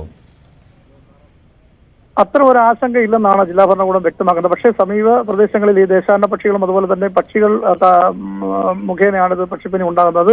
ഈ രോഗബാധിത മേഖലയിൽ നിന്ന് മറ്റു പ്രദേശങ്ങളിൽ എത്തിയാൽ സ്വാഭാവികമായും അവിടെ ഉള്ള താറാവുകൾക്കും കോഴികൾക്കും ഈ രോഗം ബാധിക്കാൻ സാധ്യതയുണ്ട്. അത് മുൻകരുതലിന്റെ ഭാഗമായി തന്നെ അതിനൊരു പ്രതിരോധ പ്രവർത്തനങ്ങൾ ആരംഭിച്ചിട്ടുണ്ട്. ആശാ വർക്കർമാരുടെ നേതൃത്വത്തിൽ ഇത്തരത്തിൽ താറാവ് കർഷകരുടെയും രോഗലക്ഷണമുള്ള കോഴിയെ വളർത്തുന്ന ഫാമുകളുടെയൊക്കെ വിവരങ്ങൾ ശേഖരിച്ചുകൊണ്ടാണ് ഇത്തരത്തിൽ പ്രതിരോധ പ്രവർത്തനങ്ങൾ നടത്തുന്നത്. എന്തായാലും ഇന്നും നാളെയും ഇത് പൂർണ്ണമായി ഈ താറാവുകളെ കൊന്നെടുക്കുന്ന നടപടികൾ തുടരും. നാളെയും അടുത്ത ദിവസങ്ങളിലൊക്കെ ഈ പ്രക്രിയ തുടരുമെന്നാണ് ജില്ലാ കളക്ടർ വ്യക്തമാക്കിയിട്ടുള്ളത്. എന്തായാലും താറാവ് കർഷകർ വലിയ ആശങ്കയിലാണ്, വലിയ നഷ്ടത്തിലുമാണ്. ശരി ശശിനാരായണൻ, തിരുവല്ലയ്ക്കടുത്ത് നിരണത്തെ സർക്കാർ ഫാമിലാണ് പക്ഷിപ്പനി കണ്ടെത്തിയത്. അവിടെയാണ് താറാവുകളെ കൊല്ലുന്നത്. സമീപത്തെ 10 കിലോമീറ്റർ ചുറ്റളവിലാണ് ഇപ്പോൾ സുരക്ഷാ മുന്നറിയിപ്പ് നൽകിയിട്ടുള്ളത്. സംസ്ഥാന മന്ത്രിസഭാ യോഗം നാളെ ചേരും. രാവിലെ 9:30 ഓൺലൈനായാണ് യോഗം ചേരുക. മുഖ്യമന്ത്രി പിണറായി വിജയൻ സിംഗപ്പൂരിൽ നിന്ന് യോഗത്തിൽ പങ്കെടുക്കും. കഴിഞ്ഞയാഴ്ച മുഖ്യമന്ത്രിയുടെ വിദേശയാത്ര കാരണം ക്യാബിനറ്റ് ചേർന്നിരുന്നില്ല. സംസ്ഥാനത്ത് ഡ്രൈവിംഗ് സ്കൂൾ ഉടമകളുടെ സമരം തുടരുകയാണ്. കഴിഞ്ഞ ദിവസം ലൈസൻസ് ടെസ്റ്റ് ഡ്രൈവിംഗ് സ്കൂൾ ഉടമകൾ തടസ്സപ്പെടുത്തിയിരുന്നു തിരുവനന്തപുരം മുട്ടത്തറയിൽ. അവിടെ ഡ്രൈവിംഗ് ടെസ്റ്റ് കേന്ദ്രത്തിന് മുന്നിലെ സമരപ്പന്തൽ ഇപ്പോൾ പൊളിച്ചു മാറ്റിയിരിക്കുകയാണ്. 2500 രൂപ ദിവസ വാടക നൽകാൻ ഇല്ലാത്തതിനാലാണ് സംയുക്ത സമരസമിതി പന്തൽ പൊളിച്ചു മാറ്റിയത്. അതേസമയം സംയുക്ത സമരസമിതി ഒരാരോപണവും ഇക്കാര്യത്തിൽ ഉന്നയിച്ചിരിക്കുകയാണ്. CITUവിനെതിരെയാണ് സമരസമിതി രംഗത്തെത്തിയിരിക്കുന്നത്. കഴിഞ്ഞ ദിവസം ലൈസൻസ് ടെസ്റ്റ് നടത്താൻ അവിടെ ശ്രമിച്ചിരുന്നു. അത് ഡ്രൈവിംഗ് സ്കൂൾ ഉടമകൾ ഇപ്പോൾ ആരോപിക്കുന്നത് CITUവിന്റെ പിന്തുണയോടുകൂടിയാണ് ടെസ്റ്റ് നടത്താൻ അവിടെ ശ്രമിച്ചതെന്നാണ്. കൂടുതൽ വിവരങ്ങൾ ഡാൻ കുര്യൻ നൽകും. ഡ്രൈവിംഗ് ടെസ്റ്റ് പരിഷ്കരണത്തിനെതിരെ ശക്തമായ പ്രതിഷേധമാണ് ഏതാനും ദിവസങ്ങളായി തിരുവനന്തപുരം മുട്ടത്തറയിലുള്ള ഈ ഓട്ടോമാറ്റിക് ഡ്രൈവിംഗ് ടെസ്റ്റ് കേന്ദ്രത്തിന് മുമ്പിൽ നടന്നുകൊണ്ടിരുന്നത്. ഡ്രൈവിംഗ് സ്കൂൾ ഉടമകളുടെയും വിവിധ തൊഴിലാളി സംഘടനകളുടെ നേതൃത്വത്തിലായിരുന്നു ഈ സമരം പുരോഗമിക്കുന്നത്. കഴിഞ്ഞ ദിവസം പോലീസിന്റെ കാവലിൽ ഒരാളെ ടെസ്റ്റിന് ഇറക്കുന്നതിന് വേണ്ടിയിട്ടുള്ള നീക്കം വലിയ തരത്തിലുള്ള പ്രതിഷേധങ്ങൾക്ക് വഴിവെക്കുന്ന സാഹചര്യമുണ്ടായിരുന്നു. പക്ഷേ ഈ ദിവസങ്ങളെല്ലാം പൊലിയുന്ന വെയിലിനെ അതിജീവിച്ചുകൊണ്ട് ഈ സമരം ചെയ്തത് ഇതിനു മുമ്പിൽ, അതായത് ഈ മുട്ടത്തറയിലെ ഡ്രൈവിംഗ് ടെസ്റ്റ് കേന്ദ്രത്തിന് മുമ്പിൽ ഒരു പന്തൽ കെട്ടിക്കൊണ്ടായിരുന്നു. പക്ഷേ ഇന്ന് അങ്ങനെ ഒരു പന്തൽ അവിടെ ഇല്ല. അത്തരത്തിൽ പന്തൽ പൊളിച്ചു മാറ്റിയതാണോ അതോ മറ്റെന്തെങ്കിലും കാരണം കൊണ്ട് അത് അവിടെ നിന്ന് നീക്കേണ്ട സാഹചര്യം ഉണ്ടായതാണോ എന്ന കാര്യം കൃത്യമായി സമരസമിതിയുടെ നേതാക്കൾ തന്നെ വിവരിക്കും. ഇങ്ങനെ ഇവിടെ ഒരു സമരപ്പന്തൽ ഉണ്ടായിരുന്നു. സ്ത്രീകളൊക്കെ അവിടെയാണ് സമരം ചെയ്തുകൊണ്ടിരുന്നത്. എന്താണ് പൊളിച്ചു മാറ്റിയത്? കാര്യം വേറൊന്നുമല്ല, സാമ്പത്തിക ബുദ്ധിമുട്ടുള്ളതുകൊണ്ട്. ഇനി അത് ഇരുപടിയിരുന്നാൽ 2500 രൂപ വാടക കൊടുക്കണം ഒരു ദിവസം. അങ്ങനെ എത്ര ദിവസം വാടക കൊടുത്തു? കൊടുത്തോണ്ടിരിക്കുകയായിരുന്നു. അപ്പൊ ഇനി നാളെ ട്രെയിൻ ടെസ്റ്റ് ഇല്ല, ഇനി മറ്റന്നാളേ ഉള്ളൂ. അപ്പം കൊണ്ട് വെച്ചാൽ മതി എന്ന് ഞങ്ങൾ ഇങ്ങനെ പറഞ്ഞു. അപ്പം ഇത് താൽക്കാലികമായിട്ട് കെട്ടിയതായിരുന്നു? താൽക്കാലികമായിരുന്നു. പെർമനന്റ് കെട്ടാൻ പറ്റത്തില്ലല്ലോ. താൽക്കാലികമായിട്ട് ഞങ്ങൾ ഈ സമരപ്പന്തലിന് ആക്ട് വെച്ചൊരു സാധനമാണ്, അല്ല വേറൊന്നുമല്ല. ഇന്നലെ വലിയ പ്രതിഷേധമാണ് നടന്നത്. അതിൽ ഒരാൾക്ക് പരിക്ക് പറ്റുന്ന സാഹചര്യം ഉണ്ടായി. ഇവര് സർക്കാർ ഒട്ടും പിന്നോട്ടില്ലെന്നാണ് അവരുടെ നിലപാട് ഇത് മനസ്സിലാകുന്നത്. അങ്ങനെയാണെങ്കിൽ നിങ്ങളുടെ ഒരു തുടർ നീക്കം? ഞങ്ങളും പിന്നോട്ടില്ല, ഞങ്ങൾ മുന്നോട്ട് തന്നെയാണ് പൊയ്ക്കൊണ്ടിരിക്കുന്നത്. എന്ത് വന്നാലും ശരി തന്നെ ഗവൺമെന്റ് ആവശ്യമില്ലാത്ത ഓരോ കാര്യങ്ങളും നമ്മുടെ തലയിൽ അടിച്ചേൽപ്പിക്കാൻ ശ്രമിക്കുന്നതാണ്. നമുക്ക് ചെയ്യാൻ പറ്റുന്ന എന്ത് കാര്യങ്ങളും നമ്മൾ ചെയ്യാൻ തയ്യാറാണ്. നമ്മൾ അവരോട് ആവശ്യപ്പെട്ടത് ഈ ടെസ്റ്റിംഗ് ഗ്രൗണ്ട് ഗവൺമെന്റിന്റെ അധീനതയിൽ നമുക്ക് തരിക എന്നാണ് നമ്മൾ ആവശ്യപ്പെട്ടത്. അത് അവർ തരാൻ തയ്യാറല്ല. ഡ്രൈവിംഗ് സ്കൂളുകാർ കൊടുക്കണമെന്നാണ് പറയുന്നത്. രണ്ടാമത് ഈ 40 സ്ലോട്ട്, 30 സ്ലോട്ട്, 40 സ്ലോട്ടൊക്കെയാണ് അവർ തന്നുകൊണ്ടിരുന്നത്. നമുക്ക് ഇതിനകത്ത് 120 സ്ലോട്ട്, 150 സ്ലോട്ടും കൊടുത്തുകൊണ്ടിരുന്നിടത്താണ് അവർ 30-40 കൊടുത്തിരുന്നത്. അത് പറ്റത്തില്ല. പിന്നെ ഇന്നലെ സമരം പൊളിക്കാൻ വേണ്ടിയിട്ട് അവരിവിടുന്ന് CITUക്കാരെ ഇറക്കി ഇവിടുത്തെ ടെസ്റ്റ് നടത്തി. ആ ടെസ്റ്റിൽ ആ കുട്ടി പരാജയപ്പെട്ടു. എന്നാലും അവർ പൊളിക്കാൻ വേണ്ടി നോക്കിയാണ്. എന്ത് വന്നാലും ഇവർ ഏത് രീതിയിൽ നമ്മളെ ദ്രോഹിച്ചിരുന്നാലും നമ്മൾ പിന്മാറും. മന്ത്രിയുടെ ഭാഗത്തുനിന്ന് ഒരു അനുകൂല തീരുമാനം ഉണ്ടാവുമെന്ന് കരുതുന്നുണ്ടോ? മന്ത്രിയുടെ ഭാഗത്തുനിന്ന് അനുകൂല തീരുമാനം ഉണ്ടാകണമെന്ന് തന്നെയാണ് ഞങ്ങൾ കരുതുന്നത്. ഇനി അങ്ങനെ നടക്കൂല എന്ന് മന്ത്രി വാശി പിടിച്ച് അങ്ങനെ ഇരിക്കുകയാണെന്നുണ്ടെങ്കിൽ ഞങ്ങൾ എല്ലാവരും കൂടെ ഇവിടെ ആത്മഹത്യ ചെയ്യേണ്ടി വരും. ടെസ്റ്റിംഗ് ഗ്രൗണ്ടിലല്ലെങ്കിൽ അവരവന്റെ വീടുകളിൽ. കാരണം എന്ന് വെച്ച് കഴിഞ്ഞാൽ എല്ലാവർക്കും വലിയ ബുദ്ധിമുട്ടാണ്. ഇപ്പോൾ നമ്മൾ സമരം ചെയ്യണത് കണ്ടുകൊണ്ടിരിക്കുന്ന ആൾക്കാർ വീടുകളിലും പുറത്തുമൊക്കെ ഉണ്ടല്ലോ. ഞങ്ങൾക്ക് വേണ്ടി മാത്രമല്ല, 120 പേര് ടെസ്റ്റിന് കയറിക്കൊണ്ടിരുന്ന സ്ഥലത്ത് 120 പേര് കയറണം. ഇല്ലെങ്കിൽ ഓരോ കുട്ടികളും ടെസ്റ്റ് എഴുതാൻ 1 വർഷം എടുക്കും. അപ്പോൾ അവർക്ക് വെളിയിൽ പോണവരും പഠിക്കാൻ പോണവരും ഒക്കെ കാണൂല. അവർക്കൊക്കെ അങ്ങനെ പറ്റുമോ? രണ്ടാമത് 15 വർഷമായ വണ്ടി അത് കയറാൻ പറ്റൂല എന്ന് പറയുന്നത് തെറ്റാണ്. പിന്നെ ഈ വണ്ടി എന്ത് ചെയ്യണം ഞങ്ങൾ? അത് മന്ത്രി പറയിട്ട്. പിന്നെ ഈ 15 വർഷമുള്ള വണ്ടികൾ പുതിയത് വാങ്ങിക്കാൻ നിവൃത്തിയില്ലാത്തവർക്ക് മന്ത്രി സഹായം ചെയ്യുന്നുണ്ടോ? ആരും അത് ചെയ്യുന്നില്ല. പിന്നെ ഒറ്റയ്ക്കൊരു തീരുമാനം എടുത്ത് 2.5 വർഷത്തിന് മുമ്പ് വേറൊരു മന്ത്രി ഭരിച്ചിരുന്നില്ലേ? അവർ ഞങ്ങളെ ഉപദ്രവിച്ചിട്ടില്ലല്ലോ. അപ്പൊ ഈ മന്ത്രിക്ക് മാത്രം എന്താ ഇത്ര ഉത്തരവം? അപ്പൊ അതുകൊണ്ട് നേരായ വഴിക്ക് നേരായ മാർഗം 4/2024 എന്ന ഈ കാര്യങ്ങളെല്ലാം പിൻവലിച്ചുകൊണ്ട് ഞങ്ങളെയോടത്ത് സഹകരിക്കണമെന്നാണ് പറഞ്ഞത്. ഞങ്ങൾക്ക് മന്ത്രിയുടെ അടുത്ത് ഒരു വിരോധവും ഇല്ല. ഞങ്ങളെ ഉപദ്രവിക്കരുത്, ഞങ്ങളെ വീടുകൾ പട്ടിണിയാണ്. എന്തായാലും 40 പേർക്കായിരുന്നു ഇന്ന് ടെസ്റ്റ് നടത്തേണ്ടിയിരുന്നത്. പക്ഷേ അവരുടെ പേര് വിവരങ്ങൾ ഉദ്യോഗസ്ഥരെത്തി പുറത്തുനിന്ന് വായിച്ചെങ്കിലും ഒരാൾ പോലും ടെസ്റ്റിൽ പങ്കെടുക്കാൻ വേണ്ടി ഇതുവരെ എത്തിയിട്ടില്ല. സ്വാഭാവികമായി കഴിഞ്ഞ ദിവസമുണ്ടായ പ്രതിഷേധങ്ങളുടെ പശ്ചാത്തലത്തിലാണ് ഇന്നും ടെസ്റ്റ് തടസ്സപ്പെടുന്ന ഒരു സാഹചര്യം ഉണ്ടായിരിക്കുന്നത്. കൃത്യമായി ഈ വിഷയത്തിൽ ഇടപെട്ടുകൊണ്ട് പ്രശ്നപരിഹാരത്തിന് വേണ്ടി ഗതാഗത വകുപ്പ് മന്ത്രിയും ഗതാഗത വകുപ്പും ചർച്ച നടത്തുമെന്ന പ്രതീക്ഷയിലാണ് സമരസമിതിയുള്ളത്. അത് അങ്ങനെ സംഭവിച്ചില്ല എങ്കിൽ പ്രതിഷേധം സെക്രട്ടേറിയറ്റിന് മുമ്പിലേക്ക് വ്യാപിപ്പിക്കാനുള്ള നീക്കത്തിലാണ് തൊഴിലാളി സംഘടനകൾ. തിരുവനന്തപുരത്ത് മാത്രമല്ല, സംസ്ഥാനത്തിന്റെ മറ്റ് എല്ലാ ഭാഗങ്ങളിലും ഡ്രൈവിംഗ് ടെസ്റ്റുകൾ ഇന്ന് തടസ്സപ്പെട്ടു. കോഴിക്കോട് കൊടുവള്ളിയിൽ ഡ്രൈവിംഗ് സ്കൂൾ ഉടമകൾ തടയുകയായിരുന്നു. കുന്നമംഗലം ഡ്രൈവിംഗ് ടെസ്റ്റ് ഗ്രൗണ്ടിൽ ആണ് ഇങ്ങനെ ഒരു പ്രതിഷേധം സംഘടിപ്പിച്ചത്. 30 ലൈസൻസ് ടെസ്റ്റുകൾ ഇവിടെ നടക്കേണ്ടിയിരുന്നതാണ്, പക്ഷേ എല്ലാം മാറ്റിവെക്കേണ്ടി വന്നു. KSRTCയിൽ ഈ മാസം ശമ്പളം വൈകുകയാണ്. ശമ്പളം വൈകുന്നതിൽ പ്രതിഷേധിച്ച് KSRTCയുടെ ആസ്ഥാനത്തേക്ക് തൊഴിലാളി സംഘടനയായ TDF പന്തം കൊളുത്തി പ്രതിഷേധം സംഘടിപ്പിച്ചു. ഏപ്രിൽ മാസത്തെ ശമ്പളം കിട്ടാൻ വൈകുകയാണ്. അതിനാലാണ് ഇത്തരമൊരു പ്രതിഷേധം സംഘടിപ്പിച്ചത്.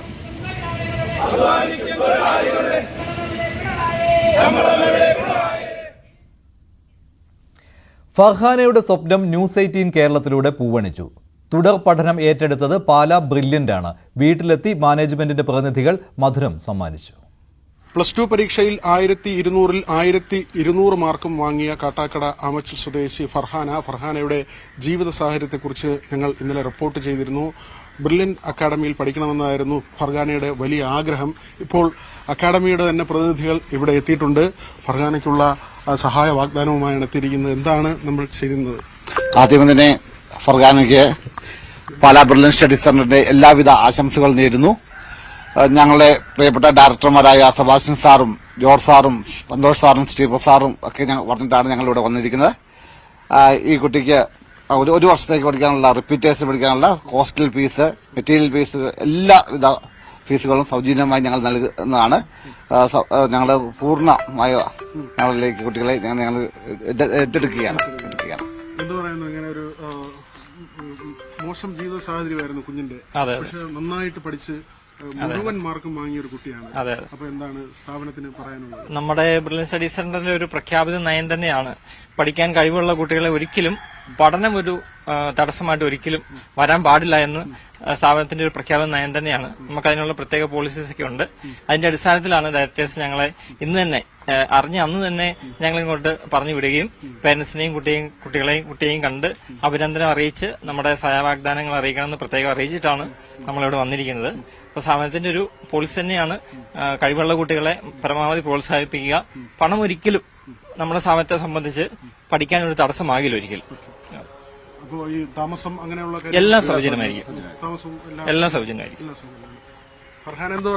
എനിക്ക് ഒരുപാട് സന്തോഷം. എന്നെക്കാളും സന്തോഷത്തിലാണ് എന്റെ പാരന്റ്സ്. അത് തന്നെയാണ് എനിക്ക് ഏറ്റവും വലിയ കാര്യം. ബ്രില്യൻ്റ് സ്റ്റഡി സെന്ററിനും ന്യൂസ് 18 ഒക്കെ നന്ദി പറയുന്നു. ഇന്നലെ നമ്മൾ ഇവിടുത്തെ ഒരു സാഹചര്യമൊക്കെ പറഞ്ഞതാണ്. അപ്പം വളരെ പെട്ടെന്ന് തന്നെ അവരുടെ ഭാഗത്ത് നിന്നൊരു പ്രതികരണം ഉണ്ടായിരിക്കുന്നു. എത്രമാത്രമാണ്? വളരെ സന്തോഷമാണ്. വളരെ സന്തോഷം. അവർക്ക് നന്ദി അറിയിക്കുകയാണ്. ഈ സാഹചര്യത്തിൽ ഞങ്ങൾക്ക് ഇത് ചെയ്യാൻ ഞങ്ങൾക്ക് പറ്റൂല. അപ്പൊ അവര് ഞങ്ങളെ സഹായിക്കാന്ന് പറഞ്ഞതിൽ വളരെ സന്തോഷമുണ്ട്. ഒരിക്കലും പറഞ്ഞറിയിക്കാൻ പറ്റുന്ന സന്തോഷമാണ്. സ്ഥാപനത്തിന്റെ ഒരു മാനുഷിക മുഖം കൂടിയാണ്. അവർ വലിയ സഹായമാണ്. അതെ, അവർ വലിയ ഇതാണ് ചെയ്തേക്കുന്നത്. ഉമ്മച്ചി ഉണ്ട്. ഇന്നലെ നമ്മൾ സംസാരിച്ചിരുന്നതാണ്. മകളുടെ പഠന കാര്യത്തെ കുറിച്ചൊക്കെ പറഞ്ഞിരുന്നു, പ്രയാസമൊക്കെ പറഞ്ഞിരുന്നു. അപ്പൊ ഇന്ന് ഇങ്ങനെ ഒരു സാഹചര്യമാണോ വന്നിരിക്കുന്നത്? അവളുടെ സ്വപ്നമായിരുന്നു. സന്തോഷമുണ്ട്, വളരെ സന്തോഷമുണ്ട്. അവർക്ക് നന്ദി പറയുന്നു.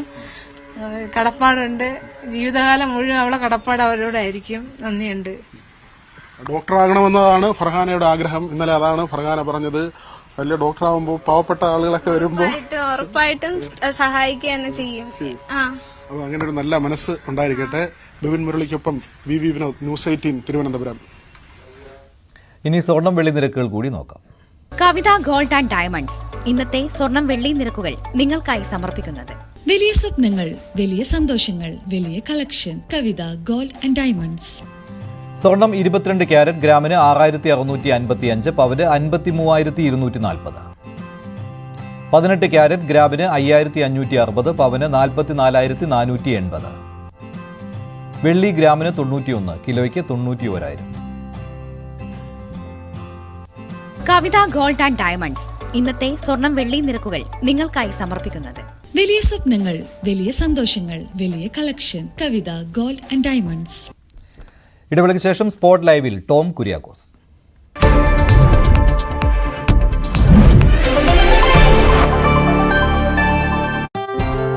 കഴിഞ്ഞ 2-3 ദിവസമായി മാത്രമാണ്